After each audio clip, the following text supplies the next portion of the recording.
All right, we are live. We are live, and I'm coming live. Welcome again to another episode of Gavin Reshaw Presents here on my channel, GBoot2786. Whoever you are, wherever you are, I hope you are blessed and doing safe. I'm about to pop up. Guys, we of course have it's Random Topics Thursdays, and of course, there we go. There I am. Um, my green screen usually works, but I don't know what's going on with StreamYard. I've had some issues with it. So that's neither here nor there, but we're joined by my friend and author, Shawn James. Shawn James, of course, is the author of the John Haynes series. He's also the author of books such as The Man Crisis, Eternal Night.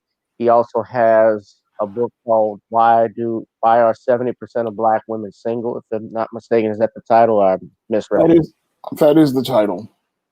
Okay. Did you? I'm just curious when you did that. How did the women in your family, just curious, take that?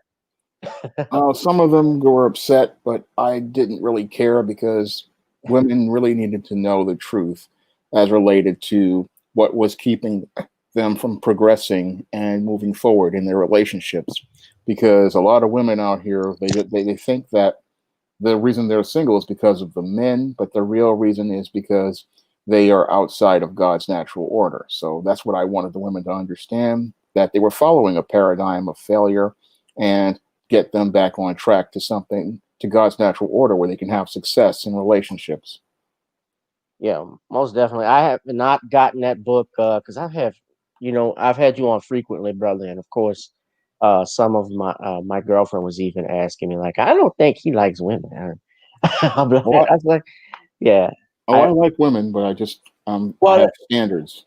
yeah, well, I don't. Well, let me be clear. I don't think she was implying that you were anything but a straight heterosexual male, but I guess and I shouldn't have named her, but friend, when I say girlfriends, I mean friend, and a few others. I think people think that you are, you, I don't know if the word misogynist would be appropriate, but I don't get that from you. I just think that you're a straight talker with no chaser. Yeah, I love women, but I love them enough to tell them the truth. Right. Northern Bell says hello. Okay, my Bell, how you doing? Hello. Uh, Let's see, we got three people on Facebook. We got people on YouTube. Hopefully, my girl didn't hear me say all of that, but no. But I enjoy having Shawn on because I'm about supporting our fellow Black brothers and sisters, especially our Black YouTubers. We're going to talk, and I've of course have been censored on a social media platform. In particular, I won't name this bitch ass platform, but we could call it Twitter. And of course, with these social media outlets now, especially, I've noticed that they have become more fascist. You know, these are, you look at Facebook, you look at Instagram. Hell, if you look at Twitter, Shawn, they put pornography on there. I've You- been on there for some time now, Yeah, and as a member of the comic book community, we have been complaining about that for years. And I remember back in 2016, 2017, when I was subbed to a channel at the time was called Diversity in Comics. It was talking about how these far leftists have practically taken over social media. And when it comes down to these far leftists, they really want to try to censor anybody who has a difference of opinion than theirs. So usually many people who have opposing views, what they do is understand that you can't really fight with these platforms, because the only way you can deal with them is to walk away from them. Because if you take foot traffic away from the website, then they start to crash. Because the only reason why these people are acting like this and trying to censor people is because they believe they have the leverage as related to controlling the narrative on these platforms. But what they don't understand is we ultimately have the power over these platforms. And if we just simply stop using them, what will happen is this website will start to lose foot traffic. And then what will happen is the website will eventually crash, the same way MySpace fell. And these people can be dealt with, but a lot of people just don't have the resolve, because what they believe is we're dependent on social media. but we're not dependent on social media. I mean, as a guy who came from the old message board days, I understand that you can always go to another website if these people are acting crazy like this. So I don't get too upset because I know that there are other platforms out here that are open about free speech, and I'm sub to several of them. I mean, there's BitChute, there's MeWe, there's Parlor, there's a whole host of other social media platforms you can go to. I mean, you may not get the traffic early on, but if you have the following, people will come back to you because on the internet, content is king. And what many companies like your social media don't understand is people go where the content is. Right, most definitely. And they go to where the content is. And if you have a following, I've learned this too. If you got people that will follow you, then you're going to make bread. Or I should say, you're going to be, you're going to make bread. You're going to be okay because your people, the people will feed you Yeah, in your time of need. Those that love you, those that support you, they're going to be there for you regardless. I have this posted here. That's the FTC. They actually have sued Facebook for illegal monopolization, basically setting up a monopoly. And this is in coalition with 46 other states, yeah, um, including Louisiana, the District of Columbia, and Guam. And Facebook, of course, they censored the Honorable Minister Louis Farrakhan. I have gotten copyright strikes on Facebook. I've noticed that since I have picked up traffic. I've also noticed, uh, on YouTube, I've gotten some strikes. My simulcast of yeah. Minister Farrakhan's The Criterion was actually struck down for hate speech. Yet, when I appealed it, they could not tell me what exactly was the hate speech. Well, that's the whole thing. You have a And lot of you have what they call SJWs working at places like YouTube and Facebook, and if they don't like what they're hearing, what they'll see is say it's hate speech because they hate hearing the truths presented in that speech. So they just are very arbitrary with the way they hand out these strikes. And again, the best way to deal with them is to just move to another platform because again, it's all about the content on these right, websites, and if you have no content, the website starts to decline. And I saw that happen with Tumblr. Tumblr decided they didn't want to put what they called adult content on there and they wanted to start censoring people. So a lot of the artists and creative people practically abandoned that platform. And now Tumblr has fallen into obscurity. But what yeah, I also noticed is that there's a cycle to these websites, and we're nearing the end of that cycle because every 10 years we start to see these websites go into decline. It happened about 10 years ago with AOL, Yahoo, and MySpace. And I remember them being the predecessors to Facebook, Facebook, YouTube, right, and Google. So right, every 10 years, what happens is these websites start to get full of themselves, these owners start to get arrogant. And what people do is say, look, I have power because I'm the one driving the foot traffic to these websites. And if these websites want to start showing themselves to me, I don't have to use them. So all I have to do is close my account, click out, and move on and move to another platform because there are competing platforms. And what some of these companies do by alienating people is actually create their own competition. I remember when Patreon was pushing people off of their platform, and that led to the rise of Subscribestar, and it also led to the rise of other alternate payment sites because when people feel like they can't get services from one website, all that does is lead to another company opening up online and then taking advantage of that market and taking advantage of that market share. So all these guys are doing is imploding themselves and creating their own competition, and they don't know it because they're so caught up in their feelings about their woke agenda and their identity politics that they don't understand that you need dollars to maintain your business, and you need to keep making money in order to be able to sustain your operation. So they cut off their nose to spite their face, not hmm. understanding that they're leading to their own demise long term. So, do you see, in regards to that, because you talked about a life cycle for 10 years, do you see Twitter and Facebook falling? You Yes, see YouTube falling out? yes, Right, I do. because Google, well, Google owns YouTube, if I'm not mistaken. And I remember when Google came up, uh, I want to say it was the early 2000s, Yeah. like mid to early 2000s. You could find videos on YouTube now uh, that were posted. Now you can't do it anymore. If you search for a video, everything goes to YouTube, uh, or Vimeo. That may be a default that's there. I have a Patreon account. Unfortunately, I haven't used much of it, but I don't get a lot of support. And part of the reason why I'm not getting a lot of support, uh, YouTube and even Facebook, they shadow ban many, people like you.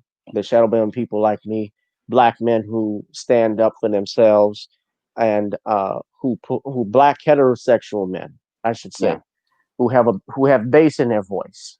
Yep. I've noticed that those are the ones that are always targeted, and that's why the ones that are always pushing for the ones that are pushed out there, like your who's the Lee Daniels and your Billy Porters and others, the one, that's why they get all the opportunities right now.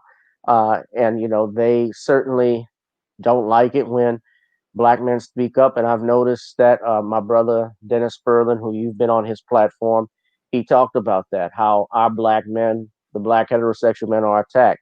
And my suspension on Twitter, because I showed it earlier, you guys that were looking, that's what those three tweets is what got me put in Twitter jail. Basically, I was responding to a suspected white supremacist when it comes to this Bill Cosby thing.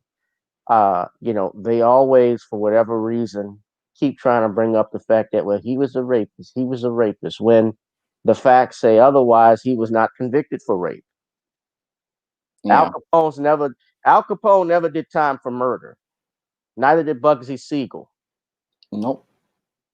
Al Capone is a convicted income tax evader, not a murderer or gangster. Even though we knew he was a gangster, even though we knew Bugsy Siegel was a gangster and a murderer, they never did time for it. They got acquitted and beat those charges. And you can be acquitted of charges and be guilty, and vice versa. You can be guilty of something and be innocent at the same time. Uh, in this case with Cosby, and I wanted to get into that also, Shawn, because I saw your video on it. I thought it was an excellent analysis.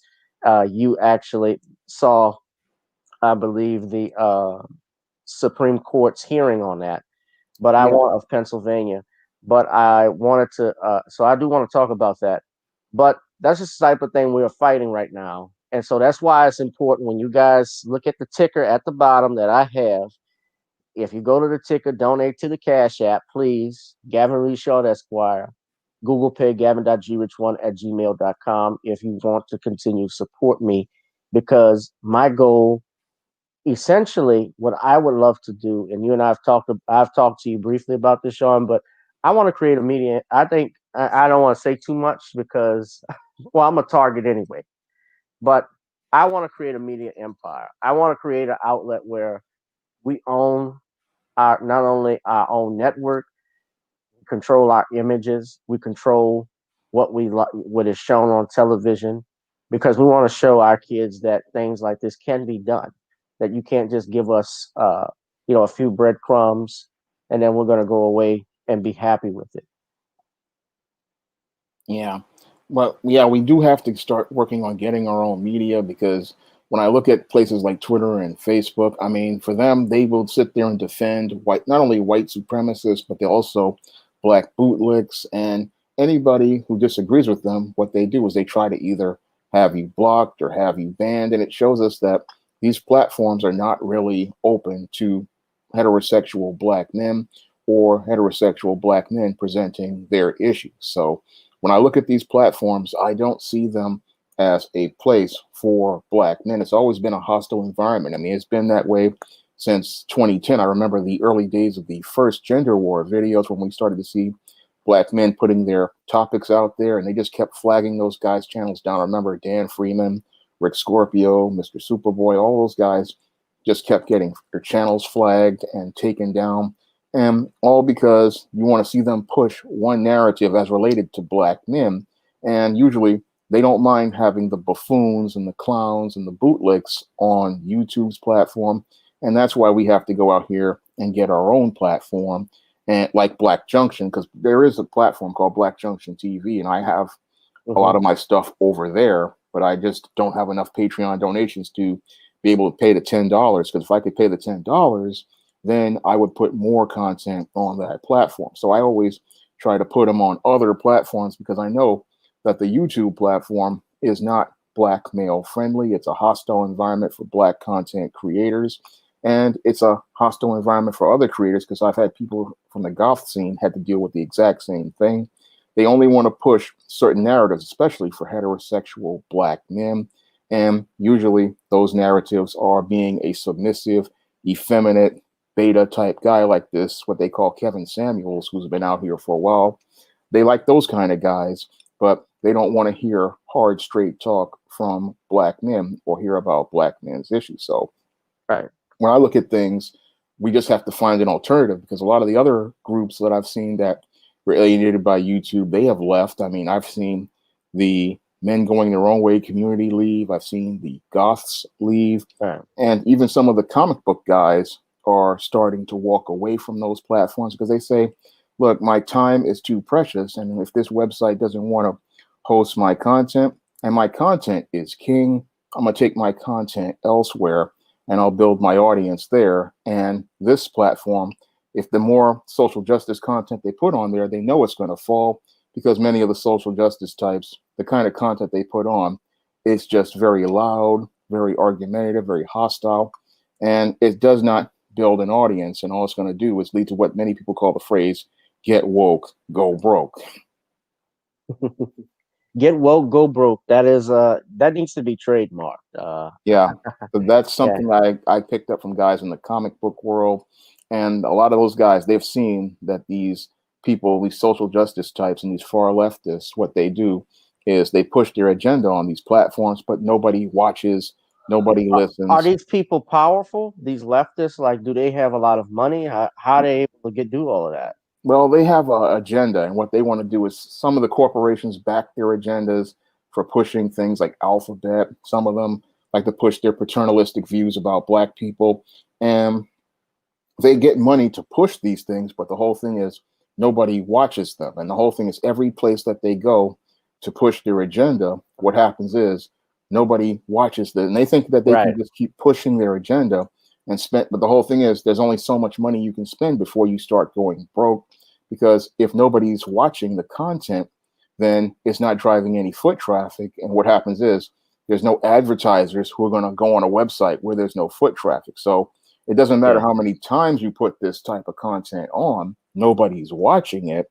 So that's where it comes with the get woke, go broke. You want to push what you think are these woke ideas that are supposed to be so enlightened, but nobody's watching that type of content. So you're just throwing good money after bad. And eventually you reach a point where you are just going to go broke if you keep doing this. And it's something I talked about in a video today, where I said, when does a concept, when do you give up on it? Because they had this comic book character called Kamala Khan, who's supposed to be the new Miss Marvel. They've rebooted her comic 4 times, and they're still trying to dump money into her with a new Disney Plus TV series.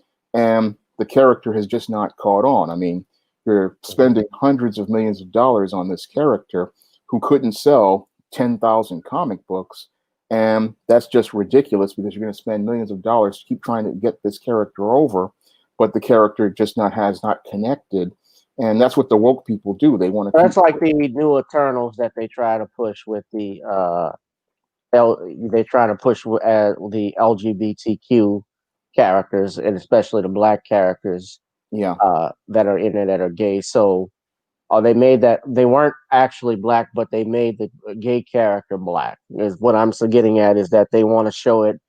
They try to show black, they try to push a alphabet agenda, as you said, but they try to show black people in particular in that light. And it's just not selling. The whole thing is sort of like Black Lightning. Yeah. None of this. stuff is moving. Right. Although, like with Black Lightning, and I started watching. I mean, the girl who played the older daughter. I don't know what you know her character, but I started watching it, and yes, there were some great points in the show, and she's actually a gorgeous woman. Yeah, But they made her. I mean, her character from the comics, my understanding is gay already, is a lesbian already. But honestly, I was watching, it's like, damn, that's a waste. Like, she could have been with a man, a strong brother like myself. yeah, Uh, you know, and I think she was real hot. Even in some episodes I seen when black men would holler at her, she was real hostile towards them. yeah. Uh, so I mean, all of that is design, and it's not just that. I remember you the one that peeped me up on the term sapphire, Yeah. and you talked about the characters, the female characters that were on television. What was the name of the museum you went to? Because That was the Jim Crow Museum. It's a part of a university. I have that website. I got to go get that link. That's a site that really helped me out. right, and you mentioned even like the everybody Jim Crow Museum of Racist Memorabilia.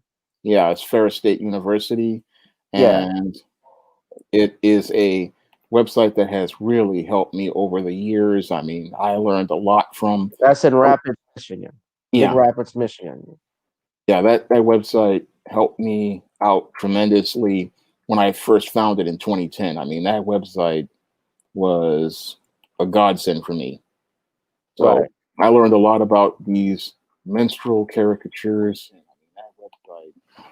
So I learned a lot there. So, and it taught me how to avoid certain writing and creating certain stereotypes. So I'm gonna leave a link to that in the chat. That's a website everybody should read and research because it taught me about the Black Brute, taught me about the Sapphire, the Mammy, the Jezebel. And All you said Aunt Esther yeah, was a sapphire. yeah. This is a black woman who goes out of her way to verbally abuse, belittle, and berate and emasculate a black man and strip him of his manhood. Okay, here's my only thing with it because I enjoy. I mean, look, I enjoy Sanford and Son. Red Fox as Fred Sanford, LaWanda Page as Aunt Esther. They were actually close friends in real life, and he gave her that role, even threatening to walk out. Yeah, Let producers put her in. He also helped Pat Morita, who played Mr. Miyagi. He was yeah. actually instrumental in that. So it's hard when you say that. I like, where do we draw the line where, well, it's just comedy? Well, it can be comedy, but the whole thing is that a Oh, lot of the comedy we have as related to black people is rooted in a lot of stereotypes because a lot of the white supremacists they push these ideas about black people and we don't know. I mean, I like Sanford and Son myself, but well, I mean, you can say the same I thing about Good Times and even the Jeffersons. yeah, all those but I remember all those shows were created by with the help of white people and they were pushing their ideas about black people. So that's true too. That's true So too. I don't fault those creators because back then we had no real control over the money and the resources like we had during the Cosby era where we could get a more humanized presentation of black people. I mean, Right. the 70s was a completely different era, but the whole thing is we have to Well, understand that that was a starting point and we just build from there. well, that started, I believe, because of because Yeah, of Lear with All in the Family and Archie Bunker, because Archie Bunker uh, and All in the Family that was based off of Till Death Do Us Part in Britain, yeah, and that character who was a clear bigot and racist of Archie Bunker, he was a groundbreaking character because nobody ever heard someone say terms like that on television, like spear chucker or spick or you yeah, know kike or macro snapper, things of that nature. And honestly, I laughed hard at it. yeah. But Even when they were I making us, they were yeah laugh, but they were teaching us something about yeah how these bigots were and how they were just, right the joke was on them because they were so disconnected from people that they didn't even see how racist their behavior was. right, you know when Archie Bunker had Sammy Davis Jr. come over to his house, and he asked Sammy, you being colored, I know you had no choice in that. Whatever made you turn Jew? and Sammy is in shock at what he's hearing, but in the end, he gets the final laugh. He's like, on three, when he takes the picture with Archie, 1, 2, 3, and kisses him on the cheek. Yeah. And I think that had like the longest laugh in one of the longest laughs in television history, if I'm not mistaken. Yeah. But Carol O'Connor, who played that quite well.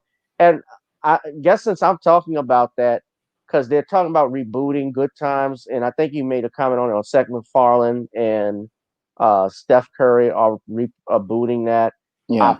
They're also, I wanted to actually get to this later, but they're actually rebooting. They're in talks to reboot Night Court. Yeah. Now, I guess we could get into it because now Night Court was my show back in the 80s. For those who don't know or don't remember, Night Court was an old NBC sitcom in the early 80s, around, I think, 83, 84, that starred Harry Anderson, the late Harry Anderson. He used to be Harry the Hat on Cheers, and he made appearances on Saturday Night Live. He was actually a resident of New Orleans for several years up until Hurricane Katrina, and he passed away, I think, like 2 years ago. But John Larroquette, who's from New Orleans, he played Dan Fielding. And that show used to be wacky, and I liked comedy like that. It was a surreal type comedy. Right. I mean, with Bull Shannon, Yeah. with Roz, yeah, they don't they don't make them like that anymore. And on top, Reinhold Weege was the creator of that. He was actually a writer for Barney Miller, which is which was a funny cop show. But if they launch something like this, I don't know how something like that would work without Harry Anderson. I know John Larroquette was essentially the breakout star on that show. Yeah. Because he won unprecedented 4 Emmys, and the only reason why he didn't win a fifth was because he didn't want it. He didn't want it, but he probably would have gotten it anyway. But he's set to reprise his role, and supposedly it's being executive produced by Melissa Roch of The Big Bang Theory, which I was not a fan of. I don't know if you watched The Big Bang Theory.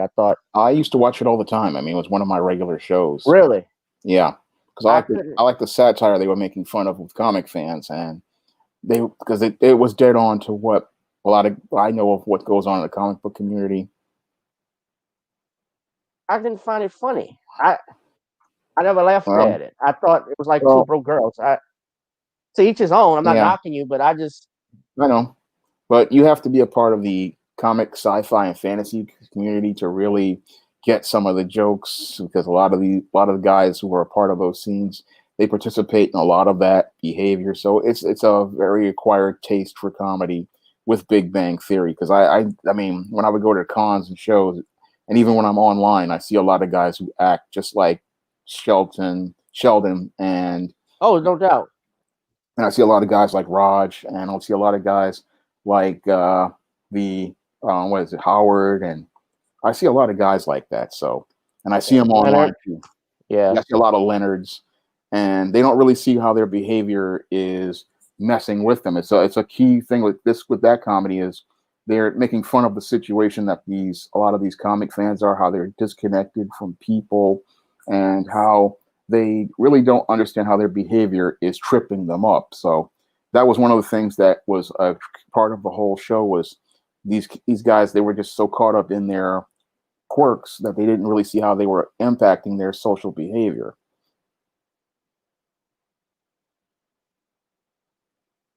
Yeah, I could see that. I mean, to each his own. I didn't even watch Seinfeld, but Seinfeld, they called it the greatest comedy of all time, greatest show ever.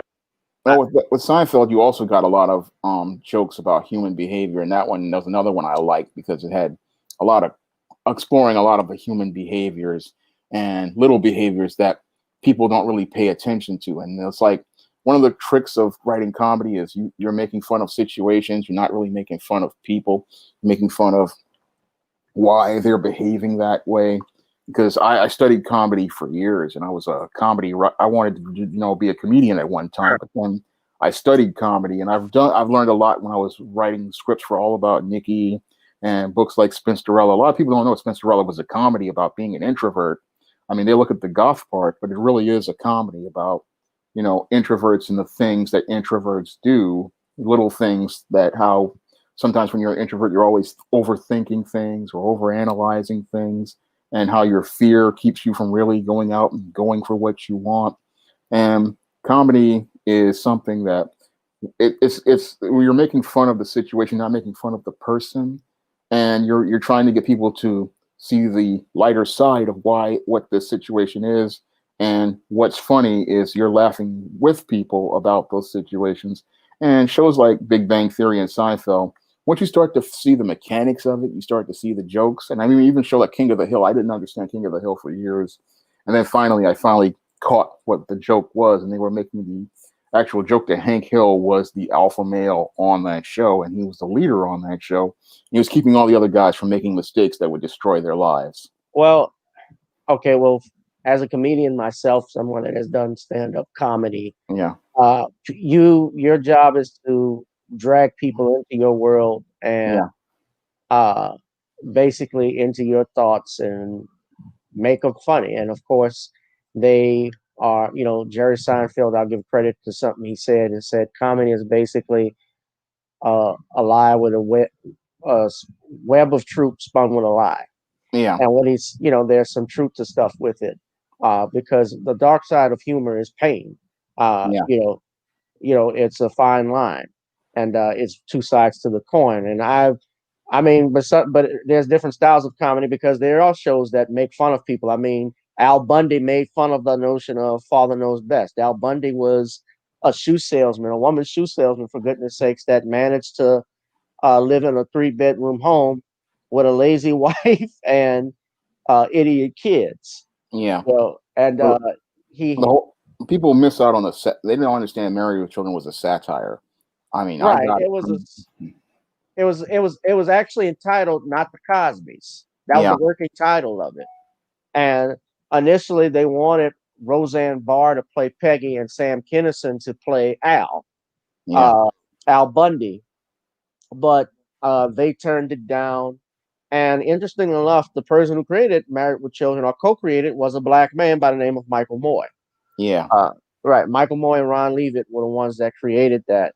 And but Al Bundy, I used to love watching him. I loved watching on Fox, of course. When you mentioned Seinfeld, when Fox broke out with their shows, they basically had Black Night on Thursdays because they had shows like Living Single, Yeah.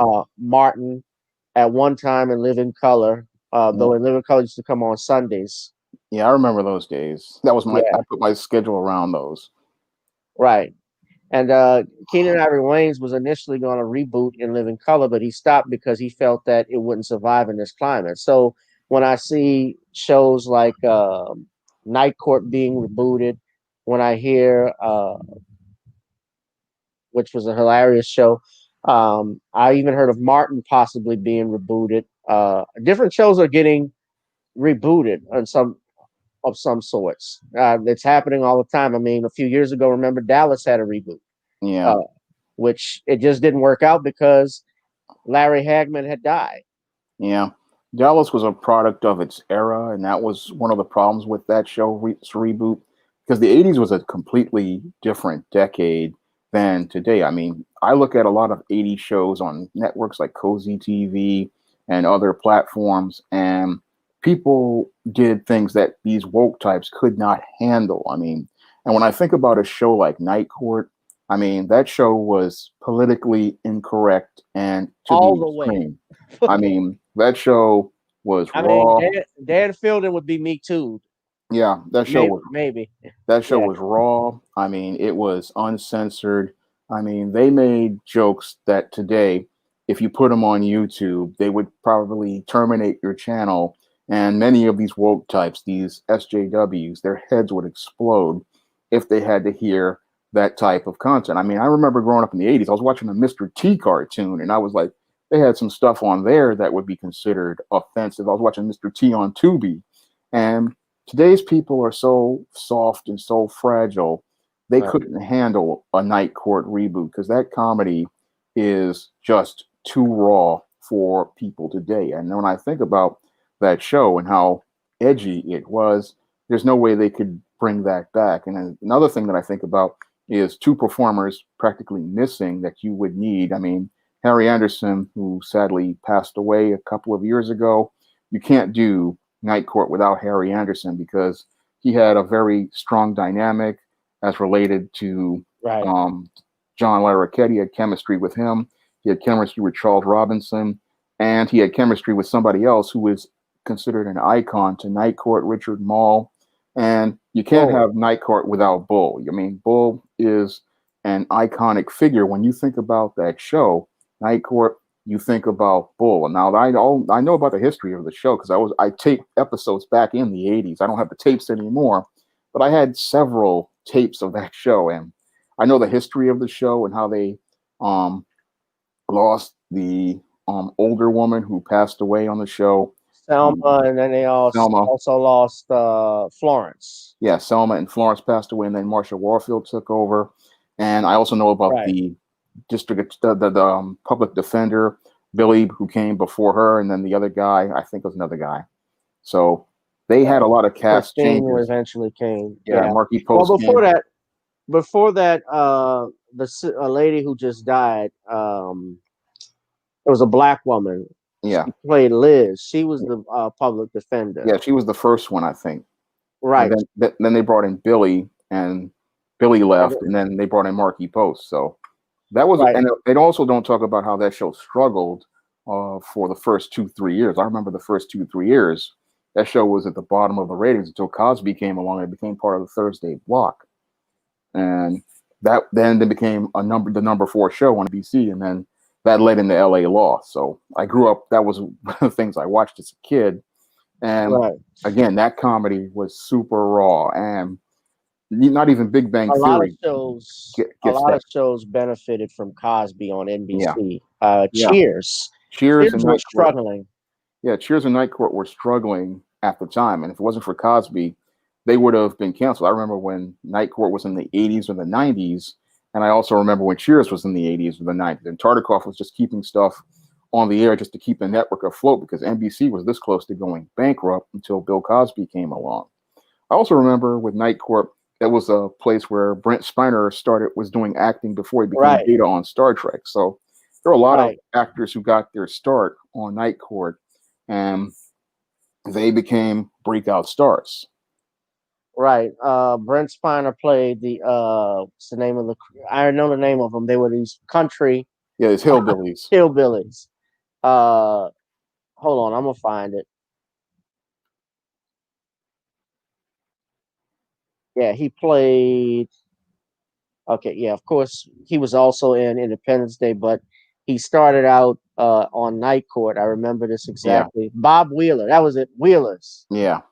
Yeah, that was gosh, I mean, that was funny to watch. That was my dad's show. Yeah, because we watched the reruns all the time.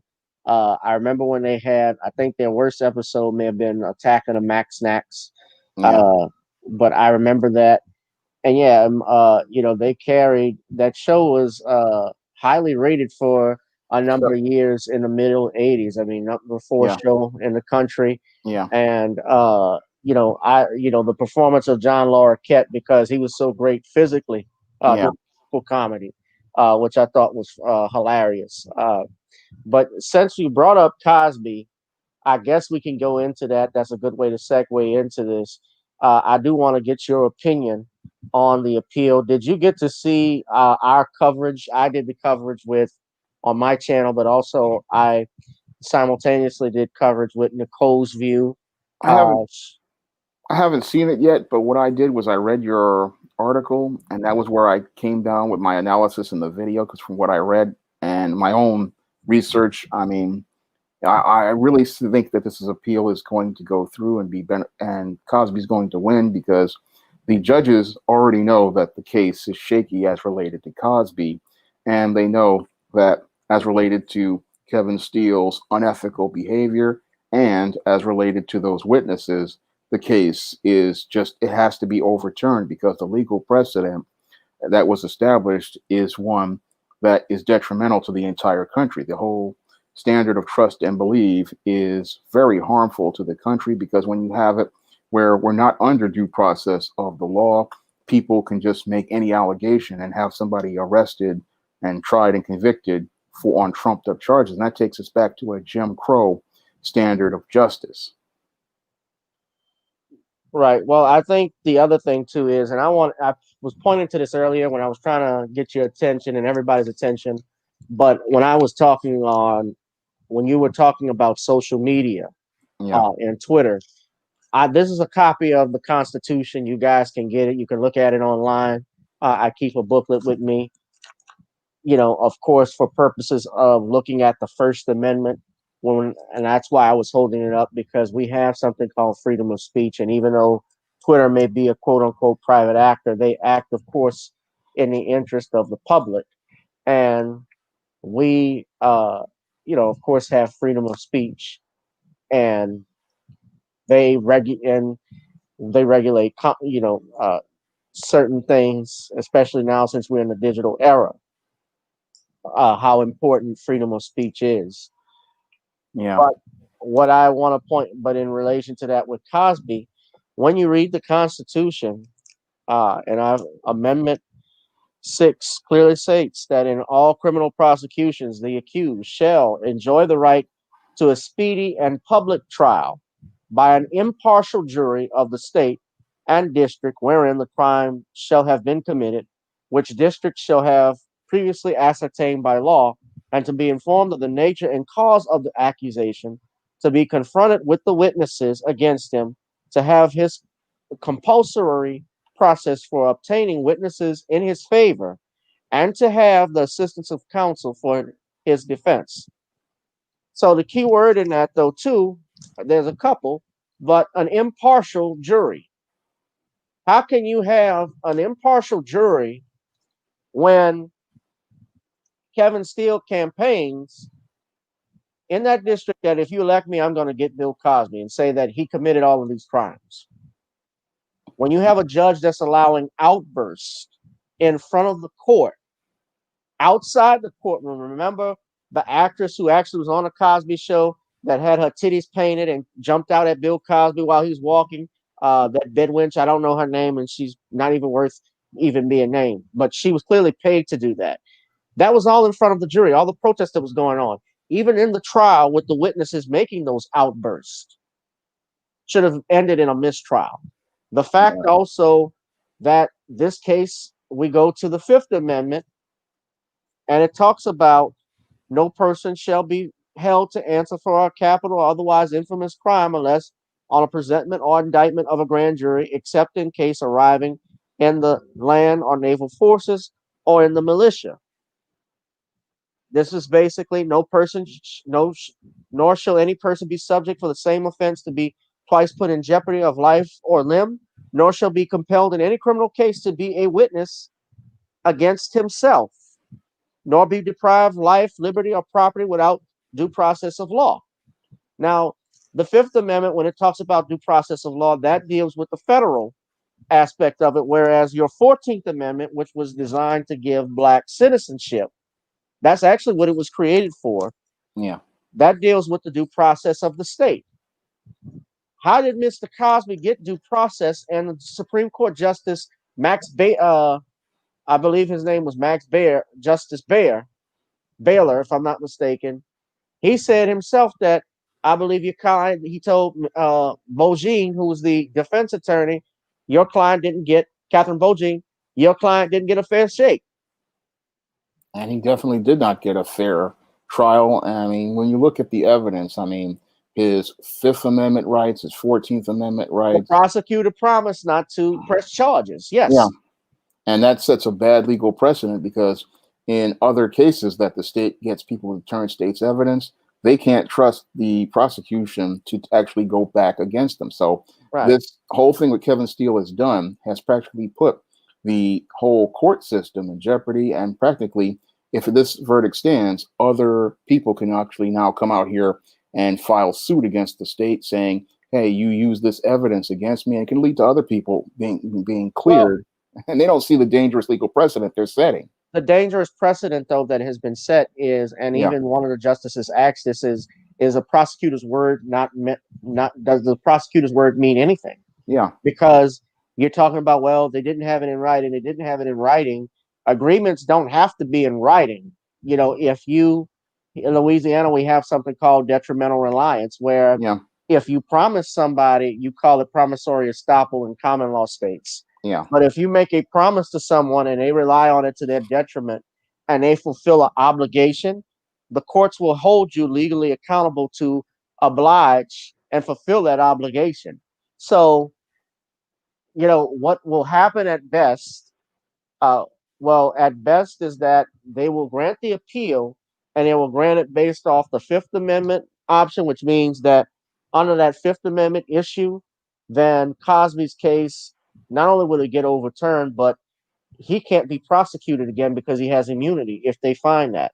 yeah. If at worst, well, at worst, of course, they could just not, they could uphold it where the Well, way it is. but that would hurt a whole bunch of other cases, especially Well, cases with but but organized that's crime. that's the worst. But that's the worst.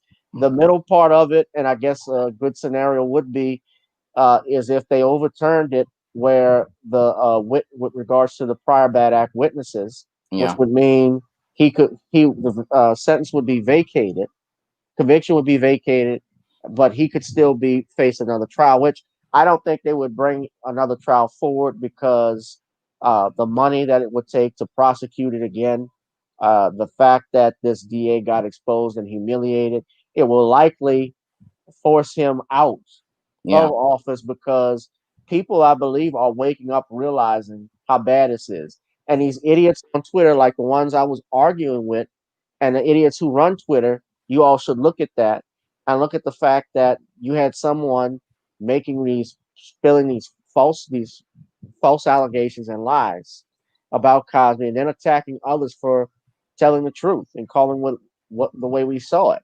yeah. The facts are the facts. He's not convicted of that.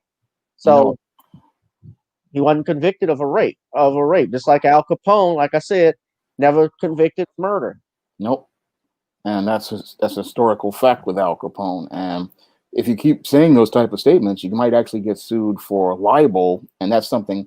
Well, but some people say, "Oh, social media, you can't be sued and stuff like that." But the whole thing is, you're pushing a lie that is maligning this man's reputation, and there was never any charge as related to rape, so you cannot say he was What? convicted of anything because Let me go ahead, finish, Sean. there was never any charge as related to rape, and you Yeah, can't say that he was convicted of that. And I hear a lot of these white racists and white nationalists and white supremacists I see a lot of pushing, coons saying it too. yeah, a lot of these black bootlegs, and they're pushing something that when you look at the record, you go, that's not never was part of the case.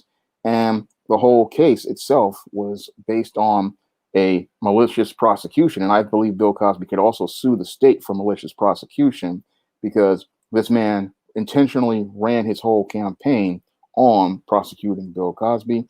And again, that's very unethical. And that's something I would say that the Bar Association needs to deal with as well, because this man running on that is malice of forethought. And a prosecutor is supposed to be objective in presenting the state's case. And it's not supposed to be him presenting his feelings and his opinions. He's supposed to be representing the state and representing the state's interests as related to about the prosecution of this individual and proving that they did what was alleged as related to these Well, charges. right. Well, even more than that, I'm looking at some of the comments. My man Justin McCorkle says, "Out or not, the damage is done. Our community took the bait, hook, line, and sinker." He said, "Good point, Sean." Uh, Justin, of course, is Omega, which is Bill Cosby's his frat brother.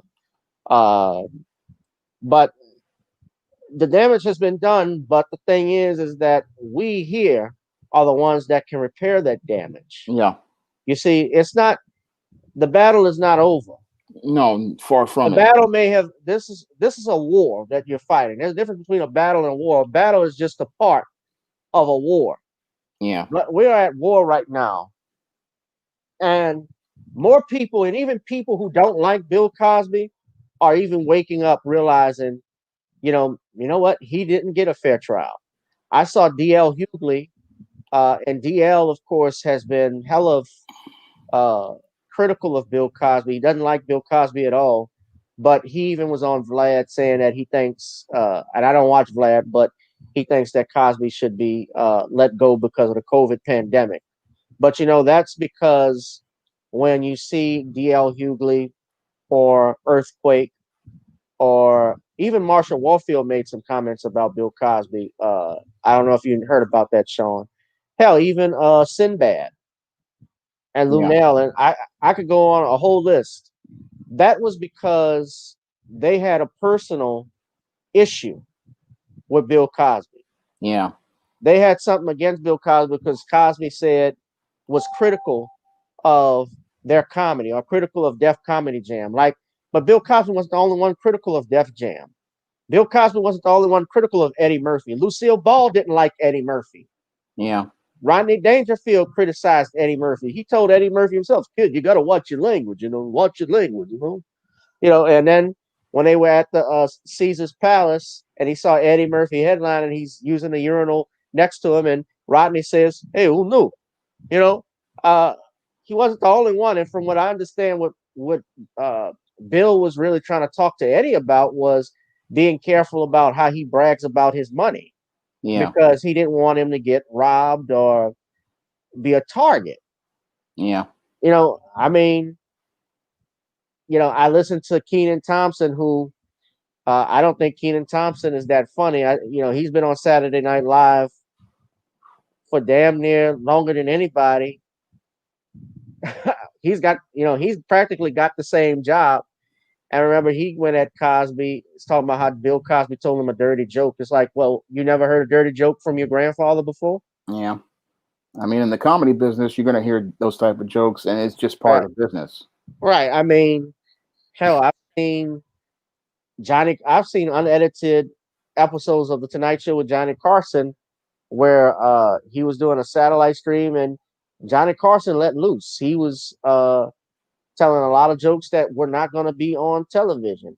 Yeah, He would be fired if he had said, well, I don't think he would have been fired, but he certainly would have had to pay fines for the stuff that he said, because it's unedited, the things that were on there. yeah. But the comedy world is a raw world, and Right. I mean, some of the stuff that Eddie was saying was pretty raw for the '80s. I mean, and the '70s. That was like you didn't really. I mean, before then you didn't really hear too much profanity. But if you watch something like Eddie Murphy Raw, or you watch something like Delirious, Yeah. he took it Delirious, raw. he took it to another level. And I thought a lot of other '80s comedians, and it was a really raw period. I mean, a lot of people don't understand how raw the '80s was. People were dropping F bombs and all sorts of stuff. Right. And people weren't even phased. I mean, kids were And I going to mean, he was a R-rated rock movies. star. Yeah, he was a rock star I was born in '86, so Yeah, I don't remember early '80s Eddie, but I remember late '80s Eddie, and that era. And even as a kid in the '90s, when you would see his movies, we had Coming to America and Vampire in Brooklyn. The brother was a genius. The brother, I mean, we used, his comedy, the stuff he was saying. Nobody was talking like that at that time. And uh, Eddie changed the game. Chris Rock even said he was the rock star of comedy in the '80s. He was selling out Madison Square Garden and the Superdome. He was packing these arenas, and for the '80s, that was unheard of. Back then. yeah. I mean, Eddie Murphy was a phenomenon when it came to comedy. I mean, nobody was like Eddie back then. I mean, he revolutionized comedy to a Right. whole nother And the level. difference between him and Richard Pryor. Now, somebody said this. I think it was I can't remember who it was, but I think it was Dr. Thomas Bird. Dr. Yeah, out of UCLA. I think he's with USC, if I'm not mistaken. Yeah, he said that the reason why Eddie got compared to Richard was because he just cursed a lot. But if you took Richard's comedy out, I mean his language out, the jokes were still funny. Yeah, Uh, but Eddie, something that Eddie did that was different than Richard was that Eddie was allowed to be brave yeah, in his movies and in his stand-up. yeah, Richard Pryor damn near was a coward in the um, movies that they had him in. Like worst movie he did, and I didn't even know it because as a kid I thought it was great, was The Toy. yeah, Uh he was in Superman 3 and a lot of people criticized him for that, but he made more money than Christopher Reeve in that movie. yeah, Uh you know, and those are things that people I think keep forgetting. This man, Bill Cosby, getting back to Cosby, he broke barriers. He was also, when you talk about trying, Justin wanted to talk about on this alleged network that he was trying to buy, and Northern Bell mentioned this. Yeah, well, back in the 90s, and you can go look this up. There's a New York Times article that was printed in 1992. Bill Cosby did try to acquire the National Broadcasting Company, yeah, NBC, after the Cosby Show had aired. He was doing some syndicated programs like You Bet Your Life, and uh, there was a few other shows like he had the Cosby Mysteries, if I'm not mistaken. yeah, Those did not end on a great note, and he tried to acquire it. From my understanding, from what even press his press agent, his spokesperson, Andrew Wyatt, said the head of CNN now is Jeff Zucker. He was also the head of NBC. They had uh, a war of words. yeah, They didn't get along with each other, and Zucker supposedly says that he was going to do everything in his power to destroy him. And of course, you had that hit piece, The Case Against Cosby, that Don Lemonade uh, narrating was part of, because they were all part of it. And I don't know about you, Sean, but I don't watch CNN or Fox or anything like that, CNN in particular, because I find that they push a certain agenda. So if I want my news, I go here online to look at yeah. things. I go I don't go to any of these networks because it's all propaganda and they contradict it themselves right there on the newscast. So when I looked at the whole Bill Cosby and NBC thing, also I I'm mean, sorry. I was thinking about the Bill Cosby NBC thing. I mean, he practically saved the network, and if he had bought the network, he probably would have Right. made it in a better place. I mean, what I find to be sad is you got Jeff Zucker, who, as I see it, was practically riding on Brandon Tartikoff's coattails because Brandon Tartikoff was the one who brought Cosby in, and he was the one who practically saved that network from going under. And he's talking against Cosby, but if it wasn't for Cosby, he wouldn't have a job in the first place. Right. NBC would have been bankrupt. I mean, Cosby should have his own plaque Yeah, or statue inside Rainbow inside of Studios and Rockefeller Center. yeah, inside of Rockefeller Center or inside Rainbow Studios where Yeah, NBC uh, originated out of, because he saved it. yeah, He literally saved it from bankruptcy. They had no hit TV shows. Not only that, he saved the sitcom yeah, genre. Uh, Keep in mind, in that time in the 80s, as you know, everything, as we talked about, was dominated by the soap operas or the action series like Magnum PI, yeah, uh, Dallas. They had The Love Boat. All of those shows were killing NBC in the ratings. The only thing NBC had was Different Strokes and The yeah. Facts of That's Life, all they had. and maybe give me a give me a break, but it wasn't that strong of a program until Cosby came along. And when he came along, then all of the other networks decided that they could actually have a show centered around a black family, a la Family Matters, Yep. a la the Fresh Prince of Bel Air. That opened the door for Living Single. I, I have my issues with Cosby and how he criticized young black men with some things because, and even he admitted when he did the pound cake speech that he was wrong for making he generalized everyone, basically saying, he grouped everyone in that category. Although I had an idea of what he was talking about, it was just how he did it that a lot of people had issue with, because Dr. Randy Short talks about it. But I wouldn't dare just because I disagreed with him. I would not call that man a rapist just because I don't like him. That would be like if I called Roland Martin uh child molester because he's an asshole. Yeah. I wouldn't say that because I've had my issues with Roland, but I would not accuse him falsely of something that I don't know anything about. And I think most people just went around saying all of this stuff because, like DL, like uh who else? I even had issues with Paul Mooney's sons. Yeah. One of them started talking about how he raped, Bill Cosby raped a friend of his, but then his daddy, Paul Mooney, got accused of raping Richard Pryor Jr., which which I even doubted because of the timing of it all. And the guy who said it is trying to sell a book. Yeah. So I so I I'm just careful with my words when I accuse someone because I wouldn't want to be accused of something I didn't do and have a bunch of people accuse me of something without proof and without evidence because that's a Yeah. horrible thing. And usually you want to have stuff substantiated when you go out here and make a claim. I mean, that's one of the reasons why I use the word alleged in a lot of my videos, because you don't want to come out here and say that, because that can be used as slander and libel, and you really don't want to make statements unless you can substantiate them or prove them, because you're going to malign somebody's reputation like that.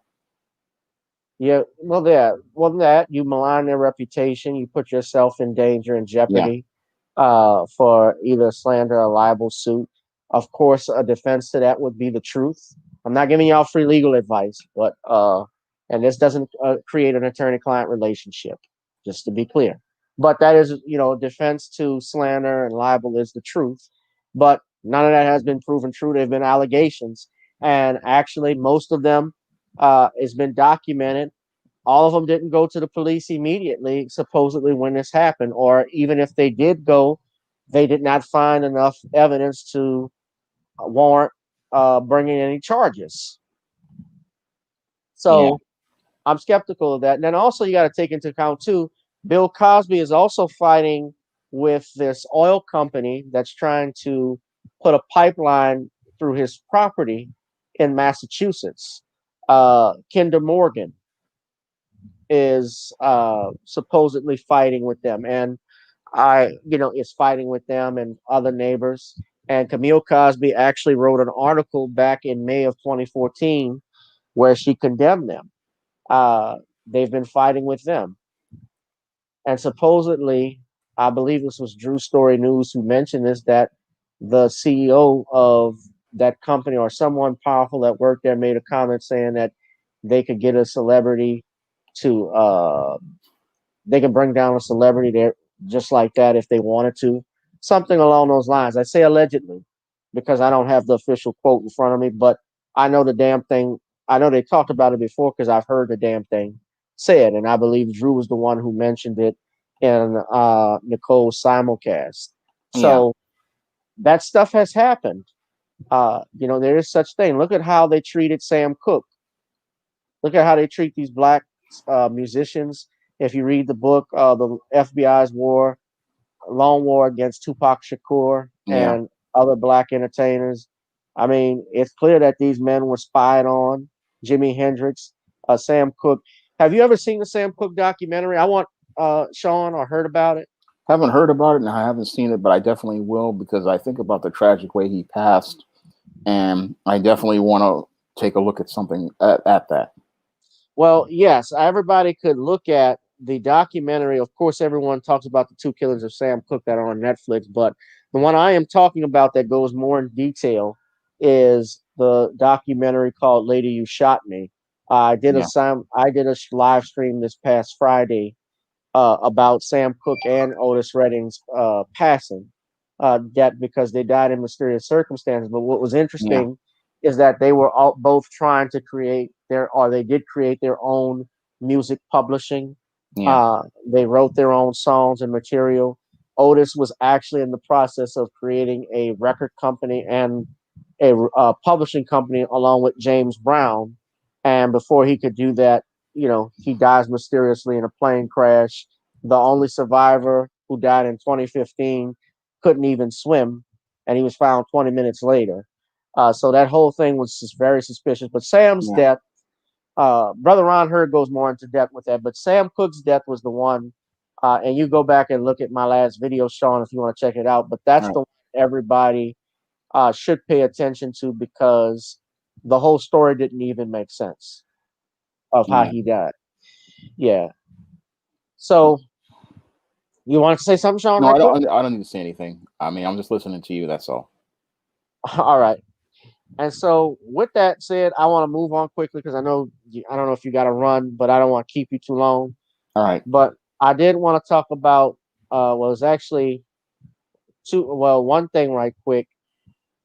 Megan Thee Stallion and Cardi B were honored. Megan Thee Stallion, of course, talked about how Maxine Waters wrote her a letter of thanks for all the work that she has done, praising her.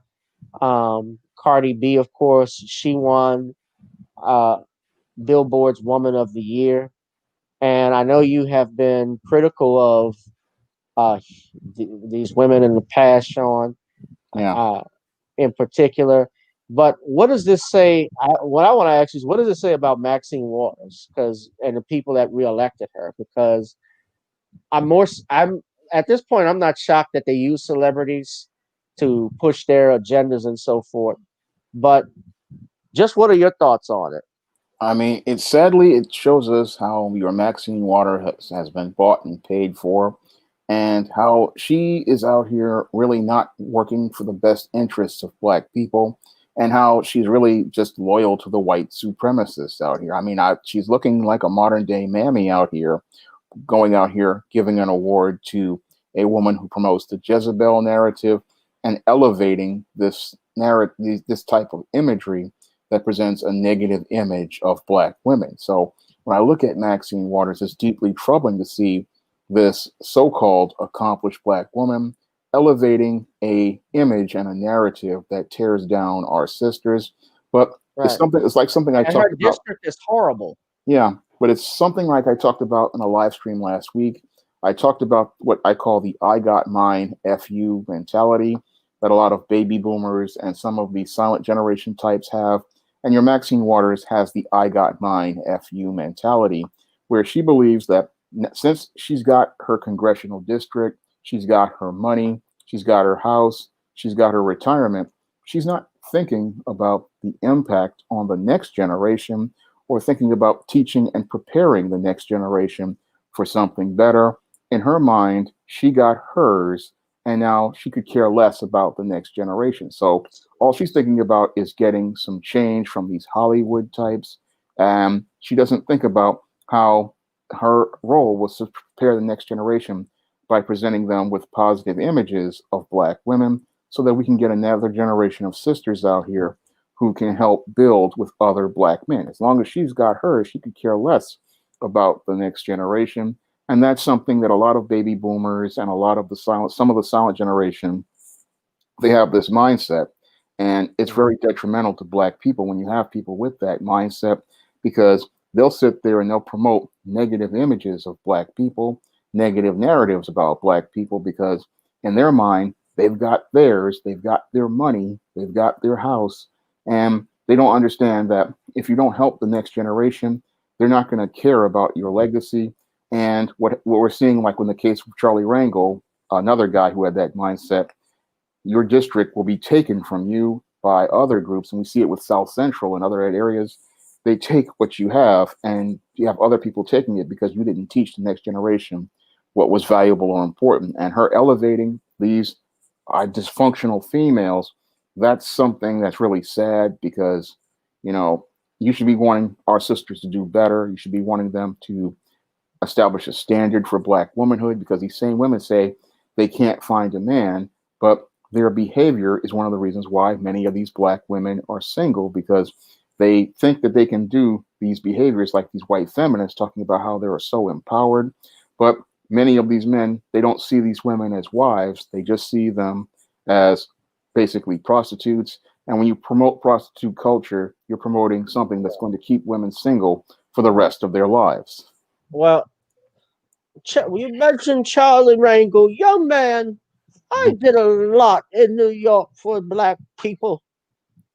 As Senator, as Representative Charlie Rangel, I take umbrage at what you say. Umbrage. Charlie Rangel. Yeah, I've heard stuff about him. He didn't groom another guy to take his place, He and wasn't Adam Hispanics. Clayton Powell. Yeah, Adam Clayton Powell did stuff for people, but Charlie Rangel, I guess you could tell me about him more in New York, but you're saying he didn't groom. he didn't groom anybody to take his seat, and now a Hispanic guy, Espiat, has that seat. And usually, when these other politicians, they groom somebody to take their place so that they can Yeah. continue getting their agenda being pushed once they leave, and their community can continue to get resources from the government when they leave. Charlie You, Rangel got his and just left, and then that's Espiat right. took I over. left. I left you. What are you gonna do? Boo, boo, boo. Yeah, that's kind of like but I mean that relates to I don't know if that was a good impression of him, but that relates to like Maxine Waters, uh the getting reelected again, the Maxine Waters and Cedric Richmond and Yeah, the lady, I'm not gonna call her sister, but the lady who Corey Bush, I believe, yeah. that ran. Yeah, and there you look at their platforms. I'm talking specifically about. I'm talking specifically about the let's say Maxine Waters and their platform. Like they pushing everybody else's agenda, but their own people. But we keep reelecting them over and over again, and there's no accountability. This has basically become a career Yeah, for them. Sort of like with Vlad TV, how Vlad basically has made a living off of blacks, off of hip hop, off the culture, and Negroes are not taxing him to the game.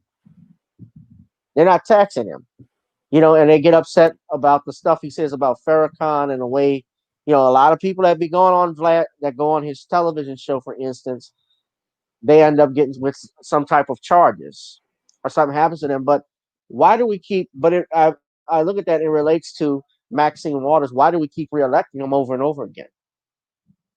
well, the big problem with a lot of black people is that they are complacent and they're codependent. And the codependency is where they think these people have power over them and they don't really understand the power that they have as related to politics. They think that because these white people pick these politicians, they have to vote for them. And they don't, and because they think that they have to vote straight down this Democratic ticket because these evil racist Republicans are going to destroy things if they don't vote for them. So what happens is these people start to, in their codependency, start to become complacent, and they just vote for these people thinking that they're going to act in their best interest.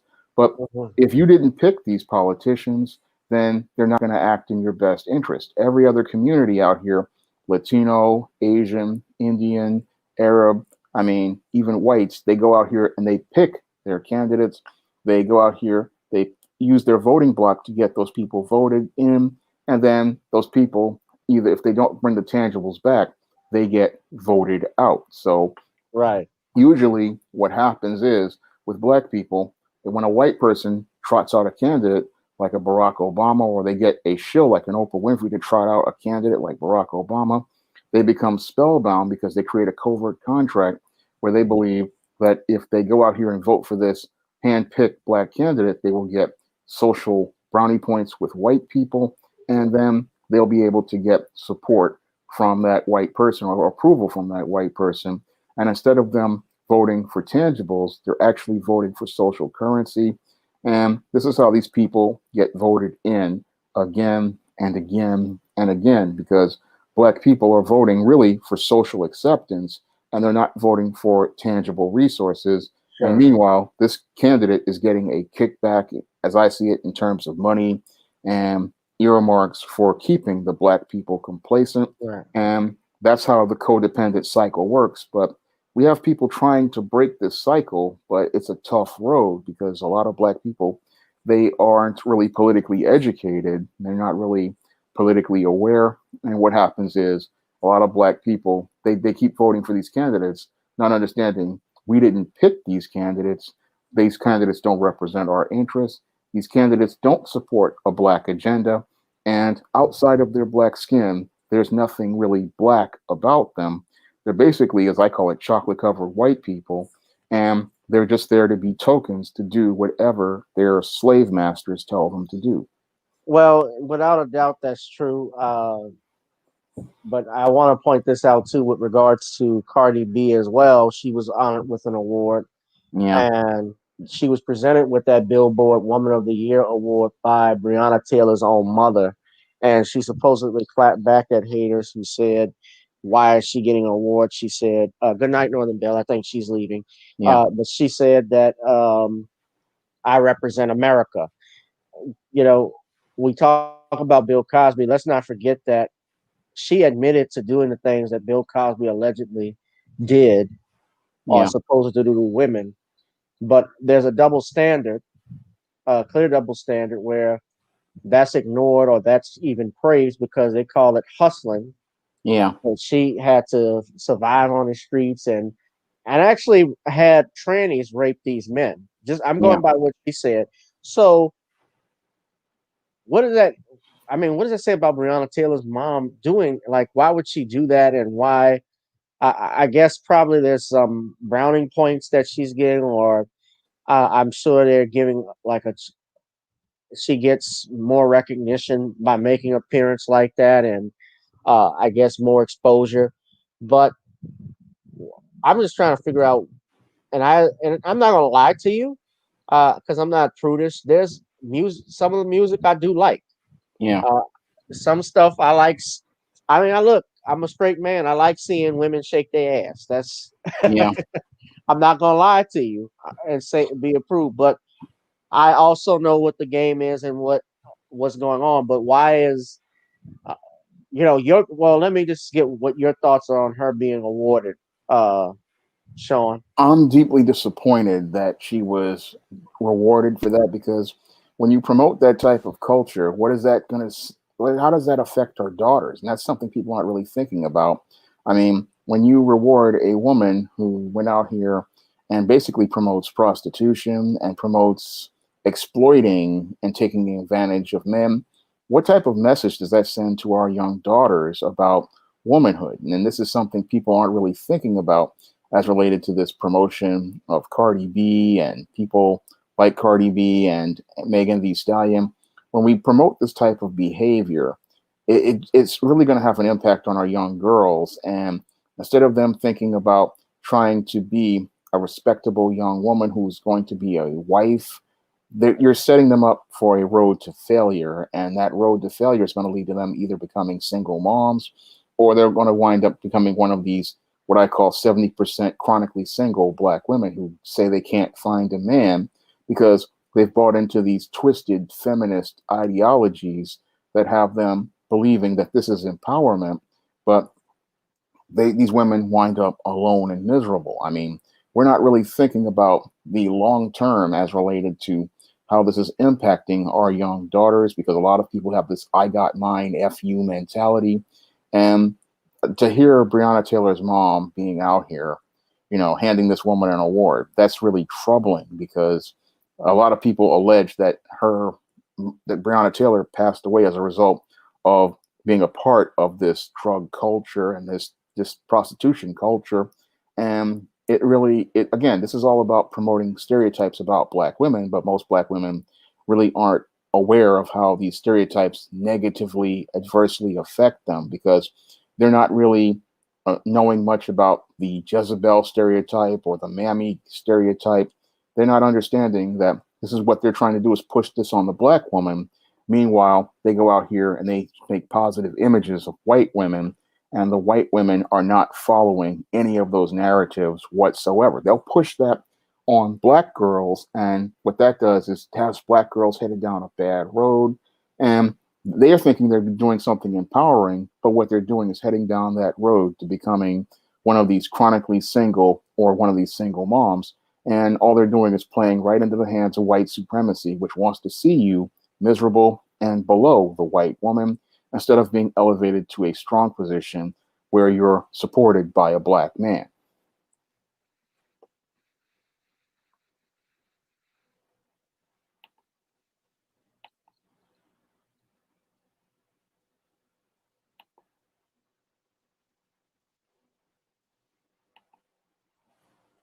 I'm Sean.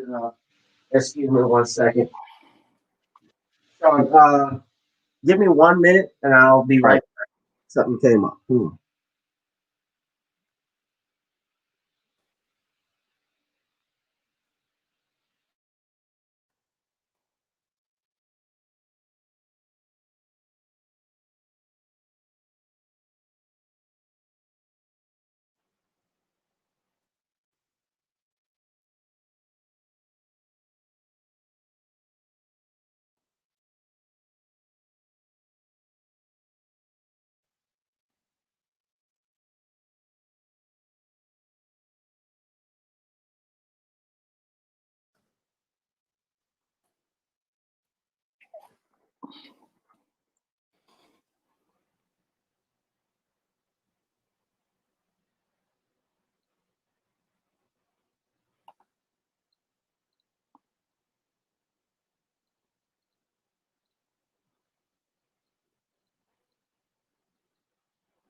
Apologize for that.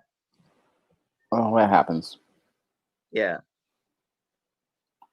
Butterfly 70 says that Brianna wanted to be a doctor. She was EMT that loved helping people who were sick. Uh, Talking about Brianna Taylor. Yeah. I think what Shawn is getting at is, of course, is that there have been rumors of, well, not rumors, but there have been statements circulated across social media on the internet, especially by the rednecks or by uh, ultra right wing uh, extremists, the loonists who say that, well, Breonna Taylor wasn't a good person and she was tied up in drugs and so forth, and that's why that happened. I don't subscribe to that because I don't know that information. I do know about the boyfriend, uh, the ex-boyfriend being involved and, well, not being involved, but she was with him and so forth beforehand. But the bottom, but I think what Shawn is getting at, what he's trying to say is that don't play into their hands. Yeah. Hip hop has a negative connotation already with it about the thug culture, the negative images that they promote towards about women and they talk about that already, but yet they find this thing empowering where you have someone like Cardi B who gets awarded for stuff and is also admitting to crimes that admitting to crimes she committed uh, when she was coming up. And I guess, we're marketing her as, our Billboard chooses her as Woman of the Year. I think that's what a lot of people find hypocritical about it, or are saying is hypocritical. So I can understand that. And the fact that Breonna Taylor's mom was brought out, I guess, to present that award, that feeds into a lot of questions. Remember when Michael Strahan interviewed the cop that shot Breonna Taylor? One of the first things he said when he talked about the George Floyd incident, he stated that, well, I wouldn't have handled it that way, but what I would say is George Floyd was not a good person. What did that have to do with George Floyd being killed? His criminal record and history, they didn't even know about it when they stopped him.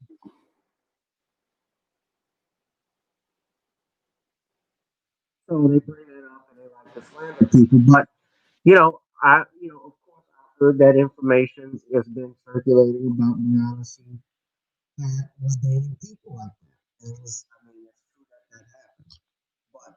But of course, that doesn't justify her death in any way, shape, or form. Nor does George Floyd's death. Yeah. But yeah, but appreciate your thoughts on that, Sean. I'm going to be winding it down a little bit, but I did want to get your comment. Two things on this.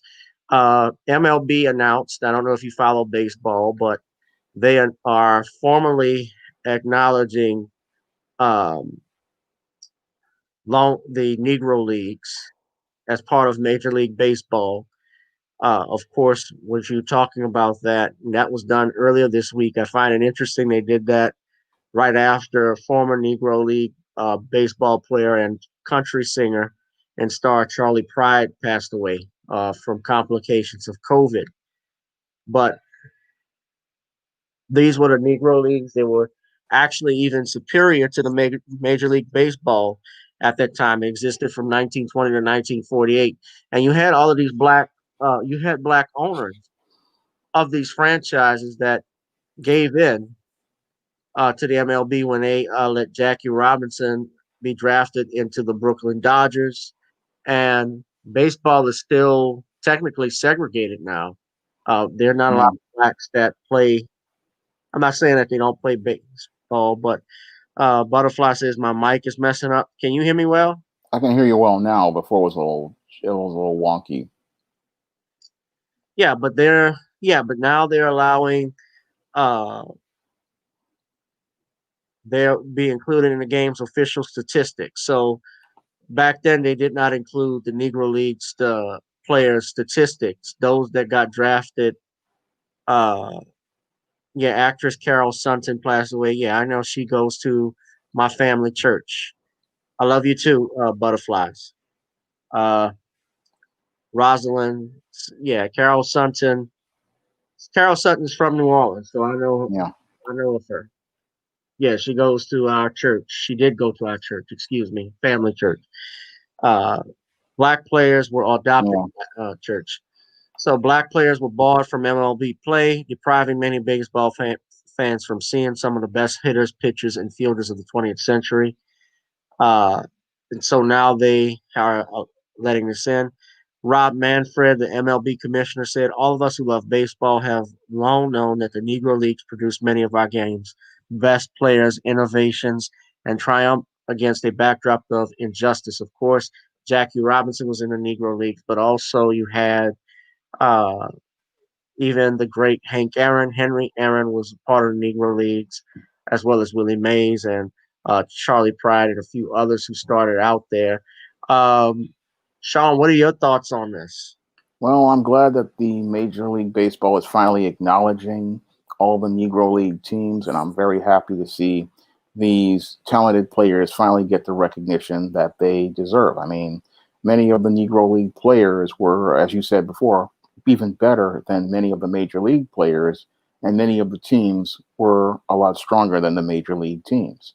And it's a shame that we waited nearly a century to give many of these talented players the recognition that they deserve. I mean, these were some of the greatest players, and it was one of the greatest leagues of baseball. And I'm finally happy to see those players get the recognition that they deserve from Major League Baseball because these guys were icons as I see it. And I'm glad to see them finally being given that their due. And I'm finally glad to see them finally being acknowledged for the brilliant talent that they had over the years.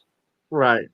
Well, of course, I'm happy for those people. Carol Sutton, Far Side, is an actress. She was actually in This Is the End. She played the angry cashier that had the air conditioning unit fall on her, and she was in a couple of other shows. But Butterfly said they should bring it back. It's not going to happen. No, not in today's Major League Baseball because we don't have the players. I mean, the Well, last we don't time, have the players, but also I think because we're not mainstream, yeah, black people always we've had the unconceived notion, sadly, that the white man's ice is colder. yeah, And to a degree, while that may be bad, it's also correct in the sense that they have more resources than what we have, Yeah, and and we're not unified.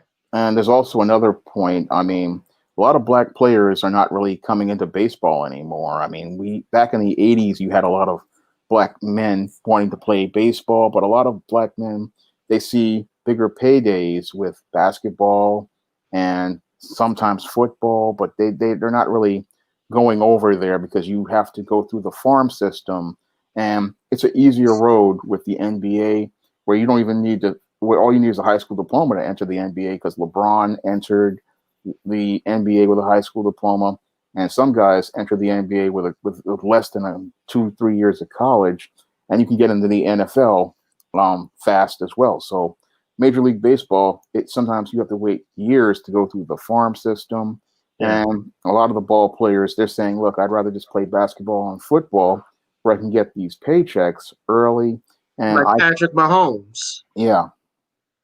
So that's one of the things that I remember when I was watching baseball with Darryl Strawberry back in those days.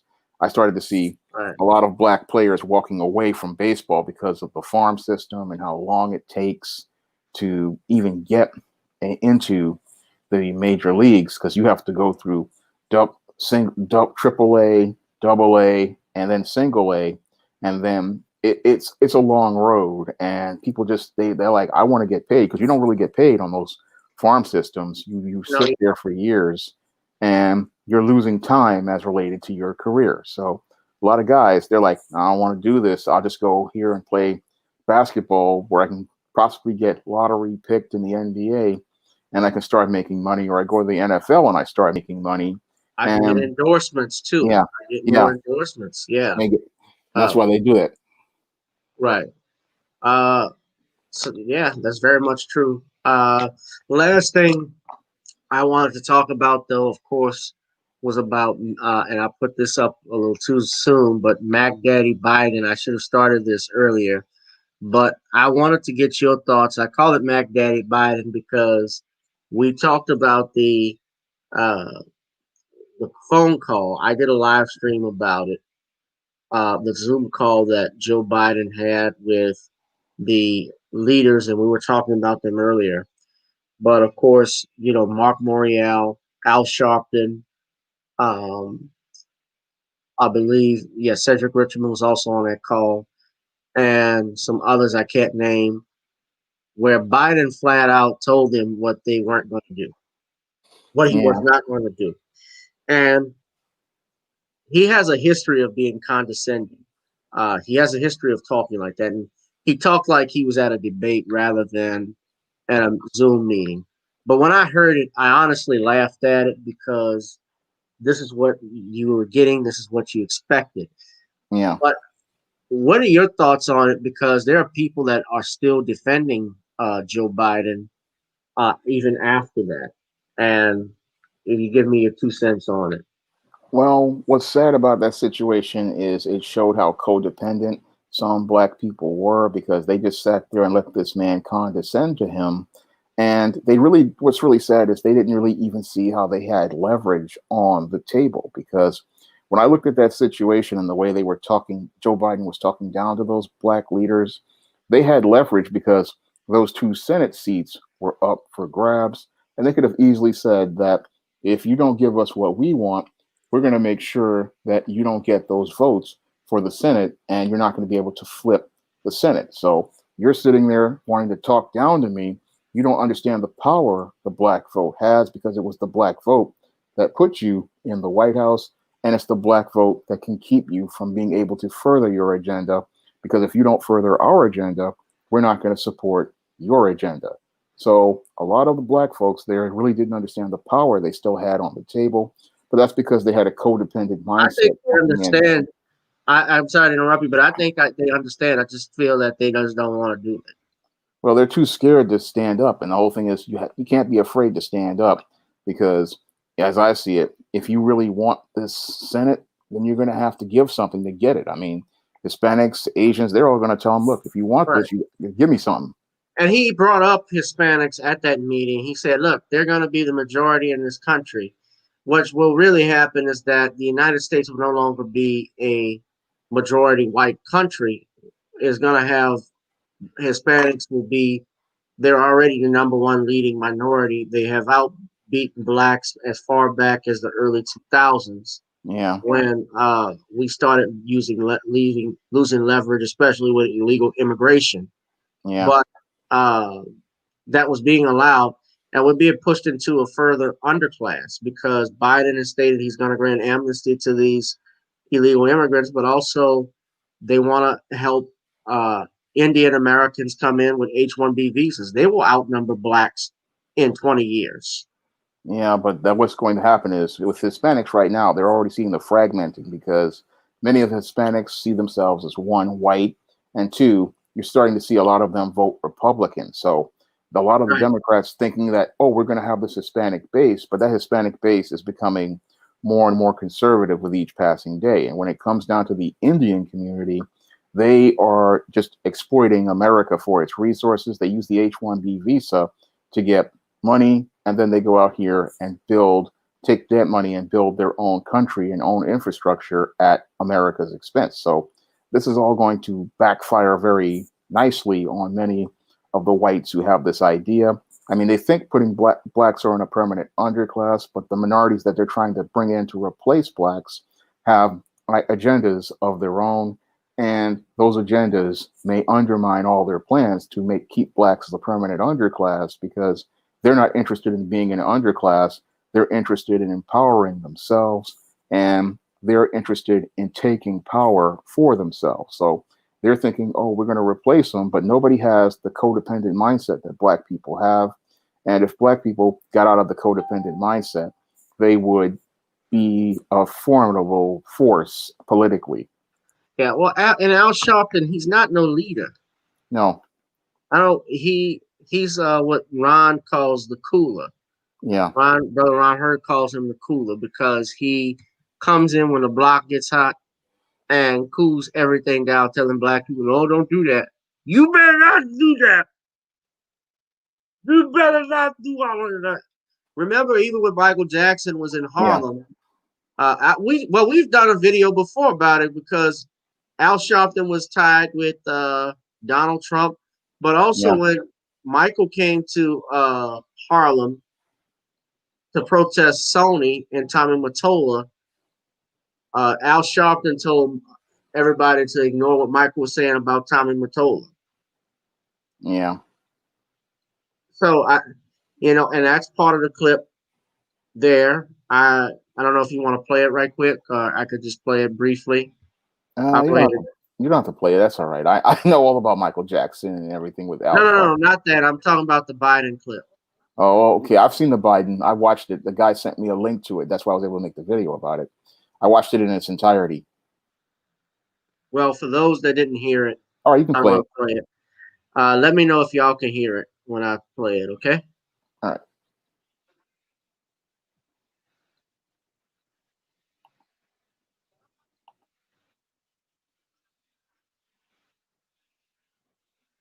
Can y'all hear? Can't hear it yet. Oh, you can't. Okay, hold on. Hold on.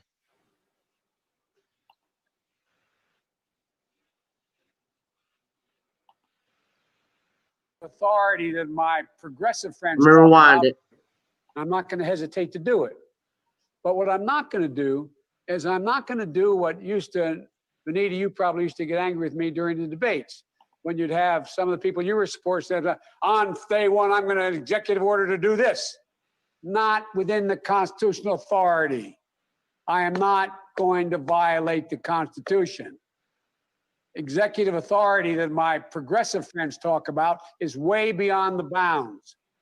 And as one of you said, maybe you, Reverend now, whether it's far left or far right, there is a Constitution. It's our only hope, our only hope. And the way to deal with it is where I have executive authority, I will use it to undo every single damn thing this guy has done by executive authority.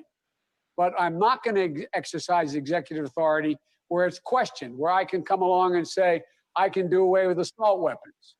There's no executive authority to do away with that. And no one's fought harder to get rid of assault weapons than me.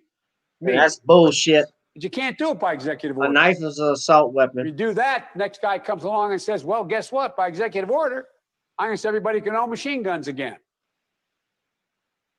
Okay, so that was the clip. Yeah. Of course, people may say, well, it's edited. You know, it's not, that's not the whole thing. Well, I listened to the whole thing too. A lot of people broke it down and it was actually worse than that. Yeah. Than that clip.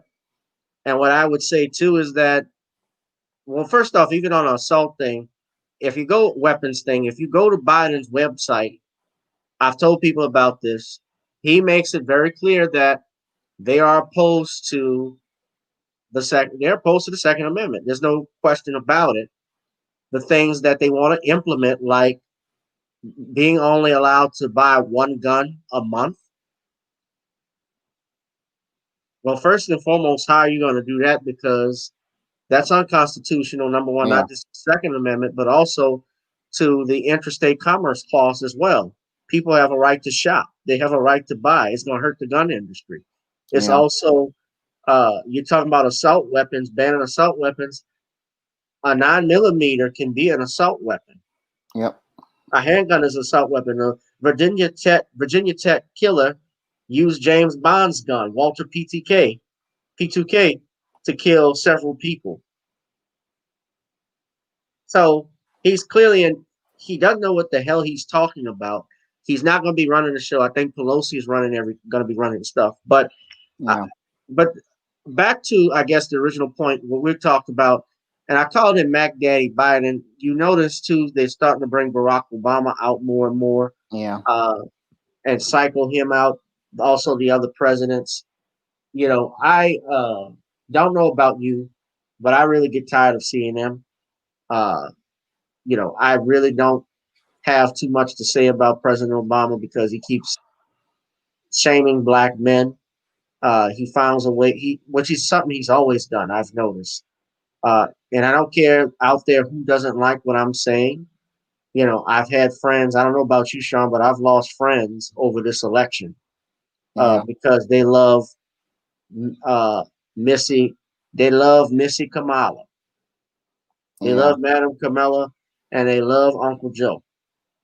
Well, they love them because it's all part of that same codependent relationship black people have with white supremacy. I mean, the Joe Biden represents the slave master, and Kamala Harris represents the light-skinned black woman that a lot of black women want to covet their beauty. So a lot of people, they are spellbound and they're caught up in the codependent relationship they have as related to what they've been conditioned to with white supremacy. They She's see an AKA. they see Joe Biden as the great white savior, and they see Kamala Harris as the great light-skinned, beautiful black woman whose beauty they covet, and they don't even understand how they've been manipulated by Never. these stereotypes, and their votes have been manipulated by these stereotypes. So I saw what he was doing because I understand how team white supremacy works. And the reason why he picked Kamala Harris really was because he knew it would get him the votes of black women, because he knows that black women really covet the beauty of these biracial black females, and they covet the attention that they receive because they have a covert contract where they think, oh, if I accept this biracial person, I'll be able to get the attention of this white man. And you also had a lot of black men who went out here and voted for Biden because, again, they're caught up in this great white savior thing. So I could see the codependent old slave mindsets with Joe Biden. And this is what's happening. People, they just went back to the plantation because they thought it was a safe place. And that's what happened with the whole Joe Biden thing. Now, I heard Kamala Harris talking about how she wants to do gun control as related to background checks and weapons. And I said to myself, you know, and when I was doing my research for the man crisis, I found that most of the mass shootings took place during the era of the assault weapons ban. So that shows that the whole gun control argument is a complete failure because we saw the greatest rise in mass shootings during the era of the assault weapons ban and we saw more people participating in mass shootings. And that was all due to, when I did my research, the rise of feminism that the left created and the rise of the single parent household. So the single parent household is what they don't want to talk about, that created, all the gun violence, because the gun violence comes from the single parent household. And it's not about the guns, because in the 50s, we had gun training classes when You have fathers were more in the home. access to guns then. Yeah. I mean, we had a lot more access to guns, but we had low crime and low violence because the father was in the home. So that shows me that it really wasn't about the guns. It was really about the rise of the single parent household, and the single parent household has created these impulsive beta males, and these beta males are the ones who commit a lot of the crimes and a lot of the violence. Yeah. Well, what we're witnessing though now, I think a lot of people, is a perfect textbook example of reaping what you sow. Yeah. Because people did not want, everything was, we got to get Trump out. We got to get Trump out. He's bad. He evil. He racist. He Trump. He Trump. That.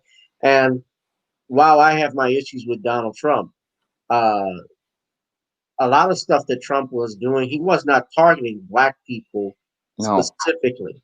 Uh, unlike Joe Biden, where he has targeted blacks specifically with his policies that have had a direct impact on us. Yeah. Trump was not doing that.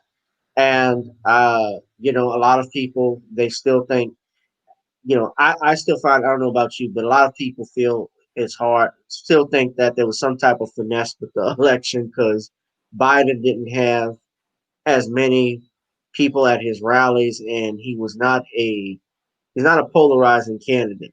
Yeah. Captivate you. But a lot of people suspected that they stole, I saw Brother T. West's analogy on the election. He brought out, he said there was voter fraud.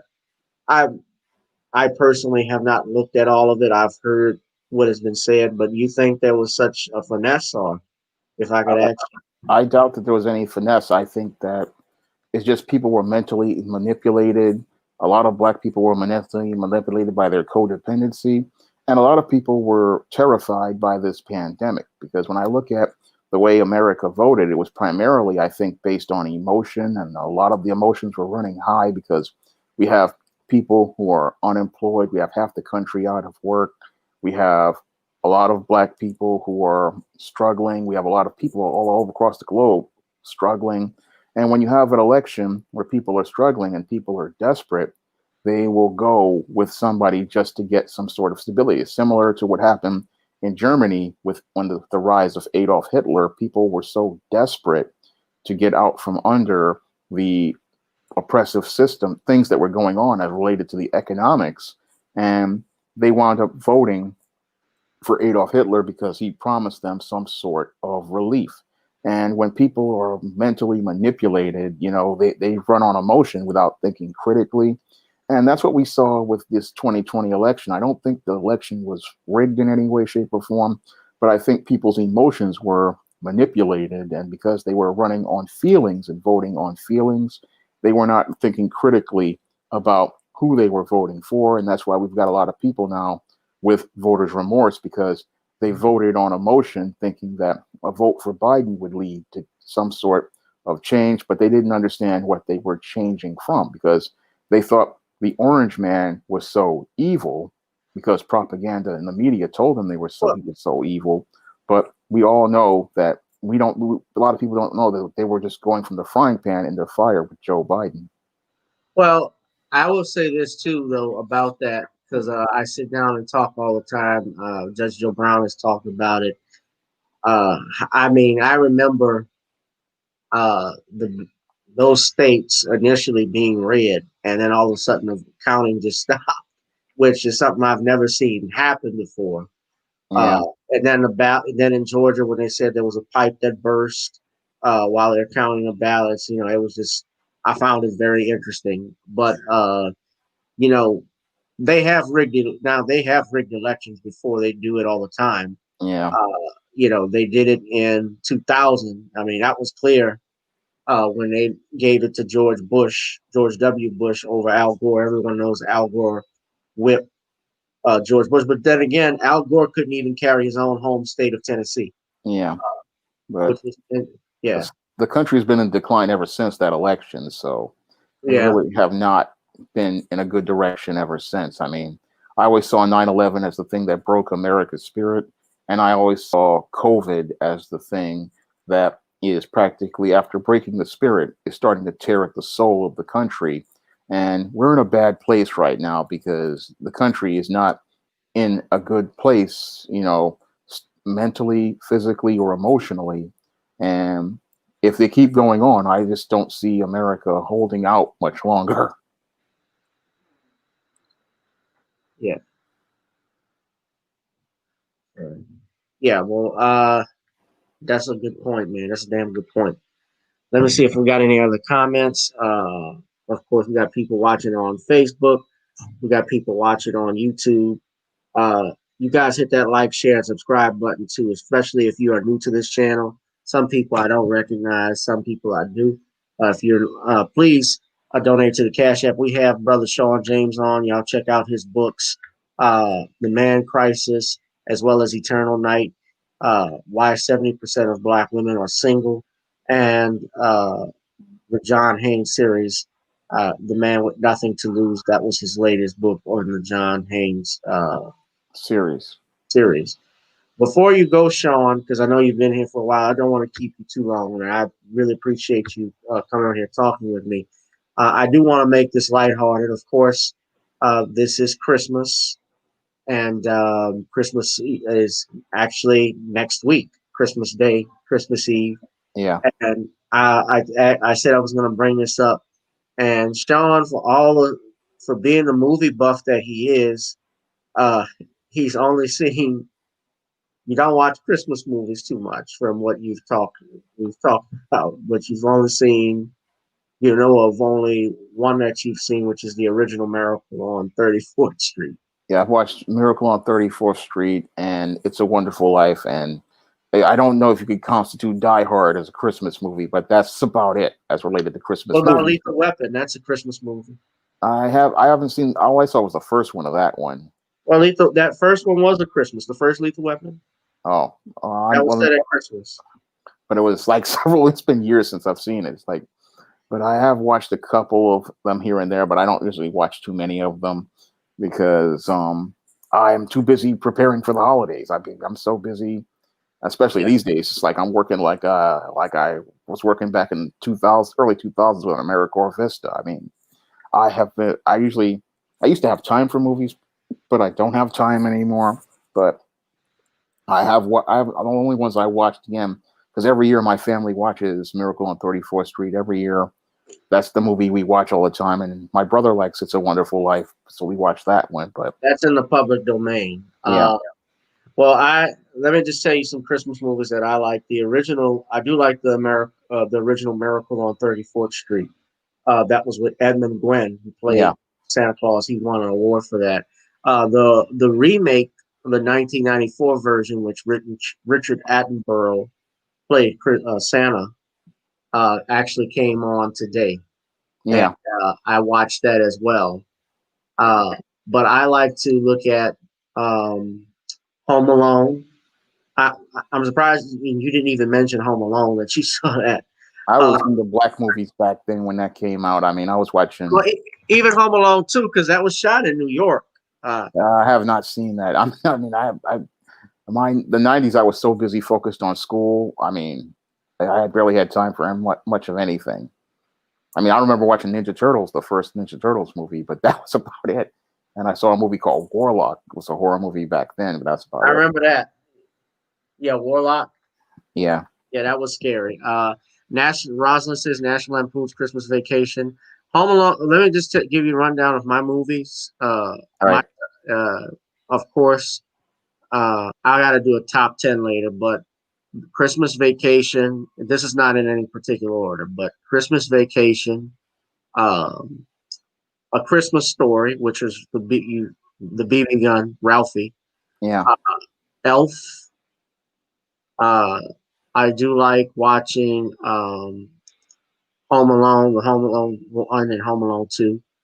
And I also like a movie that an old Disney movie called One Magic Christmas. A lot of people may not know that, but One Magic Christmas was a Disney movie that starred Mary Steenburgen, and it used to come on regularly on basic TV on ABC and so forth every Yeah. Christmas.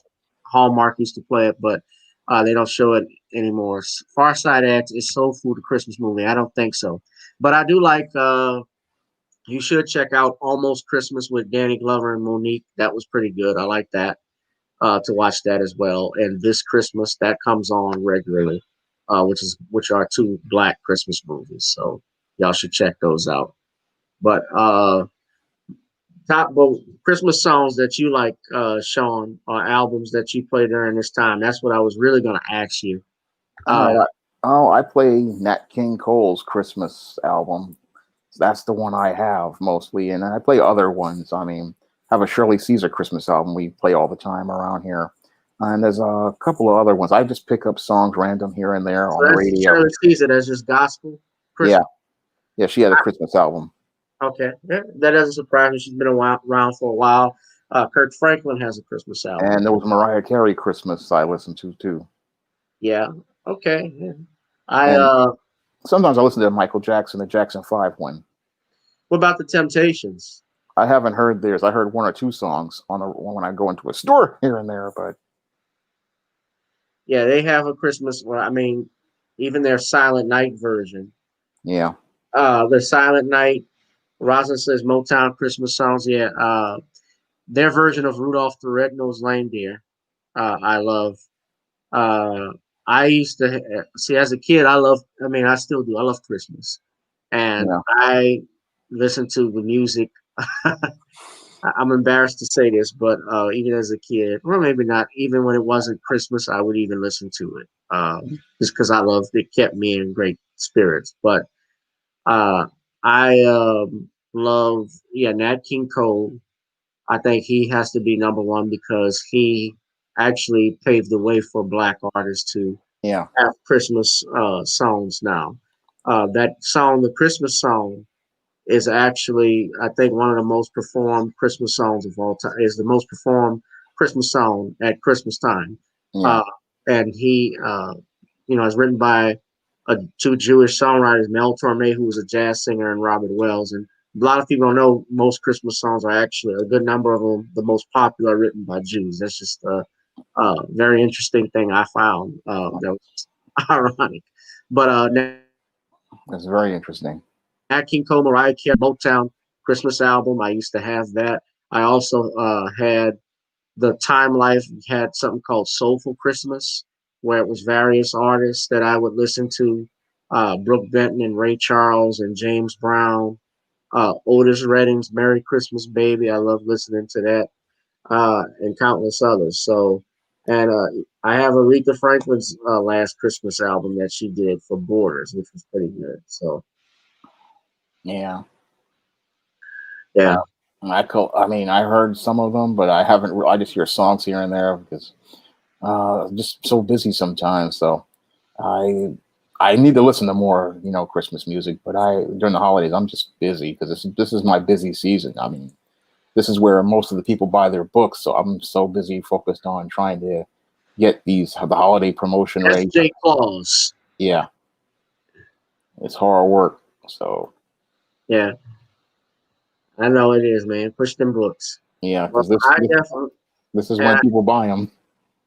yeah, and I guess they would make great stocking stuffers like Eternal Night and Eternal Night and the John Haynes series.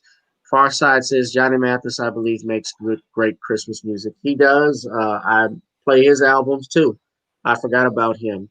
And I'll even say this: I even like Sinatra. I'm not afraid. I actually like some things Sinatra and Cosby did.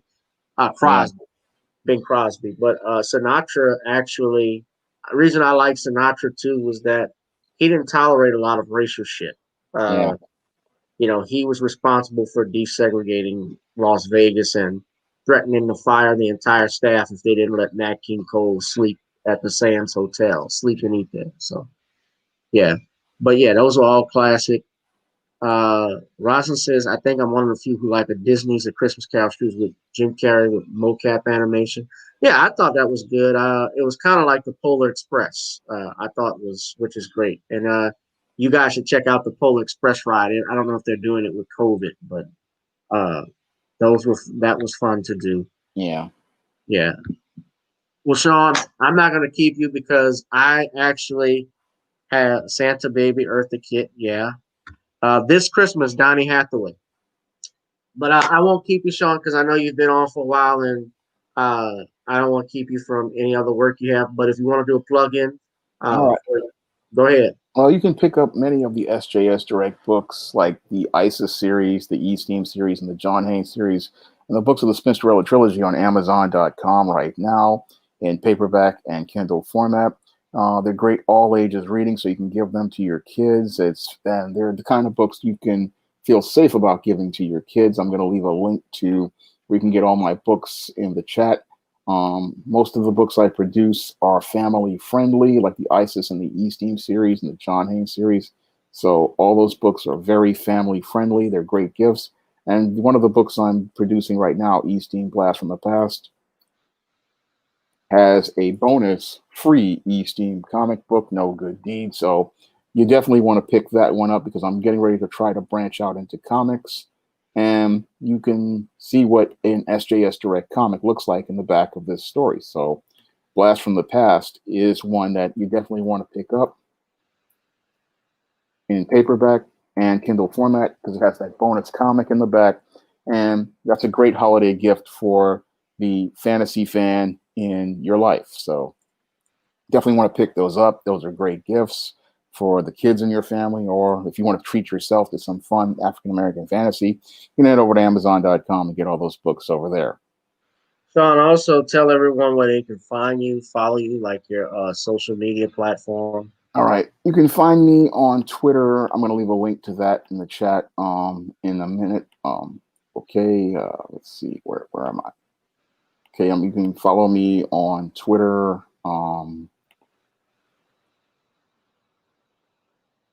Follow me at Twitter on Shawn S. James. You can also find me on Facebook.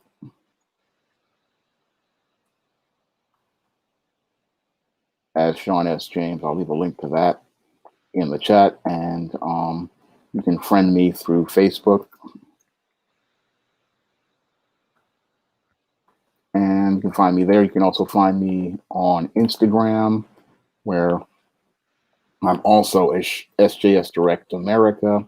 So usually there's just pictures of stuff over there. You can find me there. And you can also find me on YouTube on the Shawn James channel. And you can find me on the Shawn James channel with YouTube, and you can find me there. Most definitely. I was just sharing this video on with some of our friends so that they could check this out because we had great conversation tonight. Far Side remembers the movie One Magic Christmas. That's great.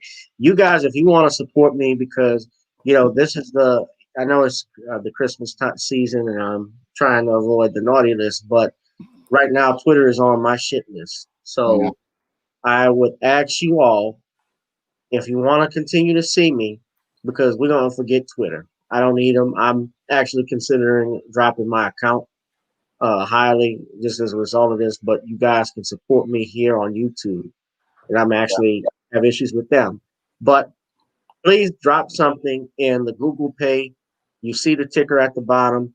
Also, the Cash App, Gavin Richard Esquire, if you want to support me. You can also support me at Gbutu786 on the Patreon if you'd like to be a patron subscriber, because I like to make more videos on Patreon if I had more followers that were there.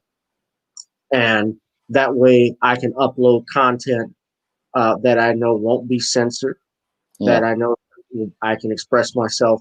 I won't have to deal with this crap because it's not worth, I mean, it's always worth getting the information out to y'all, but it's not worth my time arguing back and forth with someone and with an organization that clearly shows a disdain for people with for other people's opinions, people with my thoughts and views, especially when we're trying to espouse black black masculinity, black economic empowerment, which is something that they clearly do not like and know very little about. So, guys, that's it. Shawn, I want to thank you so much for being on here. Again, maybe we can do another show next week if you have time. Hopefully. Yeah, I just want to thank you for having me on. no problem, man. I appreciate it. You're always welcome. You are. Everybody likes you. Everybody likes when we come on and talk. It had been a while, so we would do. Yeah. If I do not hear back from you, and I doubt that, but I want to say it in front of everyone here and all of you all. If I should do another live stream, but Merry Christmas Right, Merry Christmas to you too. and Happy New Year. Thank you. Happy New Year to you. All right, man. And I'll Right. talk to you later. Oh, one more thing. How are things in New York now with Cuomo and the New Year's Eve? It's getting kind of tense because a lot of people, he's threatening a lockdown again, and a lot of businesses, they're on the brink. They're afraid of losing everything that they've got. So it's getting really tense over here, and because a lot of people have a lot to lose, and a lot of these politicians aren't really paying attention. They're so busy trying to one up each other in their so-called attempt to protect people. They're not thinking about people's rights, or they're thinking about people's livelihoods, and they're pushing people towards what I call the nothing to lose stage, because a lot of people have lost practically everything and they're not thinking about what people need. I'm going to talk about that more in a live stream tomorrow. Is America a nation with nothing to lose? Because I see a lot of people, they're frustrated because the government really isn't thinking about them. They're just caught up in their ideals, not thinking about the real people. Yeah, most definitely. The government does not care about the people, although supposedly represent the people.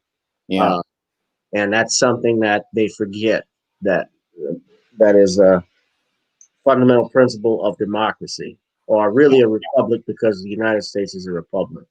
Uh, guys, that is it for me. Have a safe, happy holiday, Merry Christmas, Happy Kwanzaa, Happy Hanukkah, all of that good stuff that you follow, that you love. Season's greetings. Uh, I have some business ventures that I'm doing too. I'm actually, you guys will hear more about, but starting a seasoning company. I'm also into some doing some music that's going to be dropping soon, and you guys will love to hear all of that. So I'm out, guys. Have a safe day. I love you. All right. You Peace, have a great day everyone. too. Great day All too. right. All right, Shawn. See you, man. Great stream, great talk. All right. Peace, Thank you. guys. All right. All right. This has been another edition of Gavin Reshaw Presents here on channel G Bluetooth 786. I'll holla.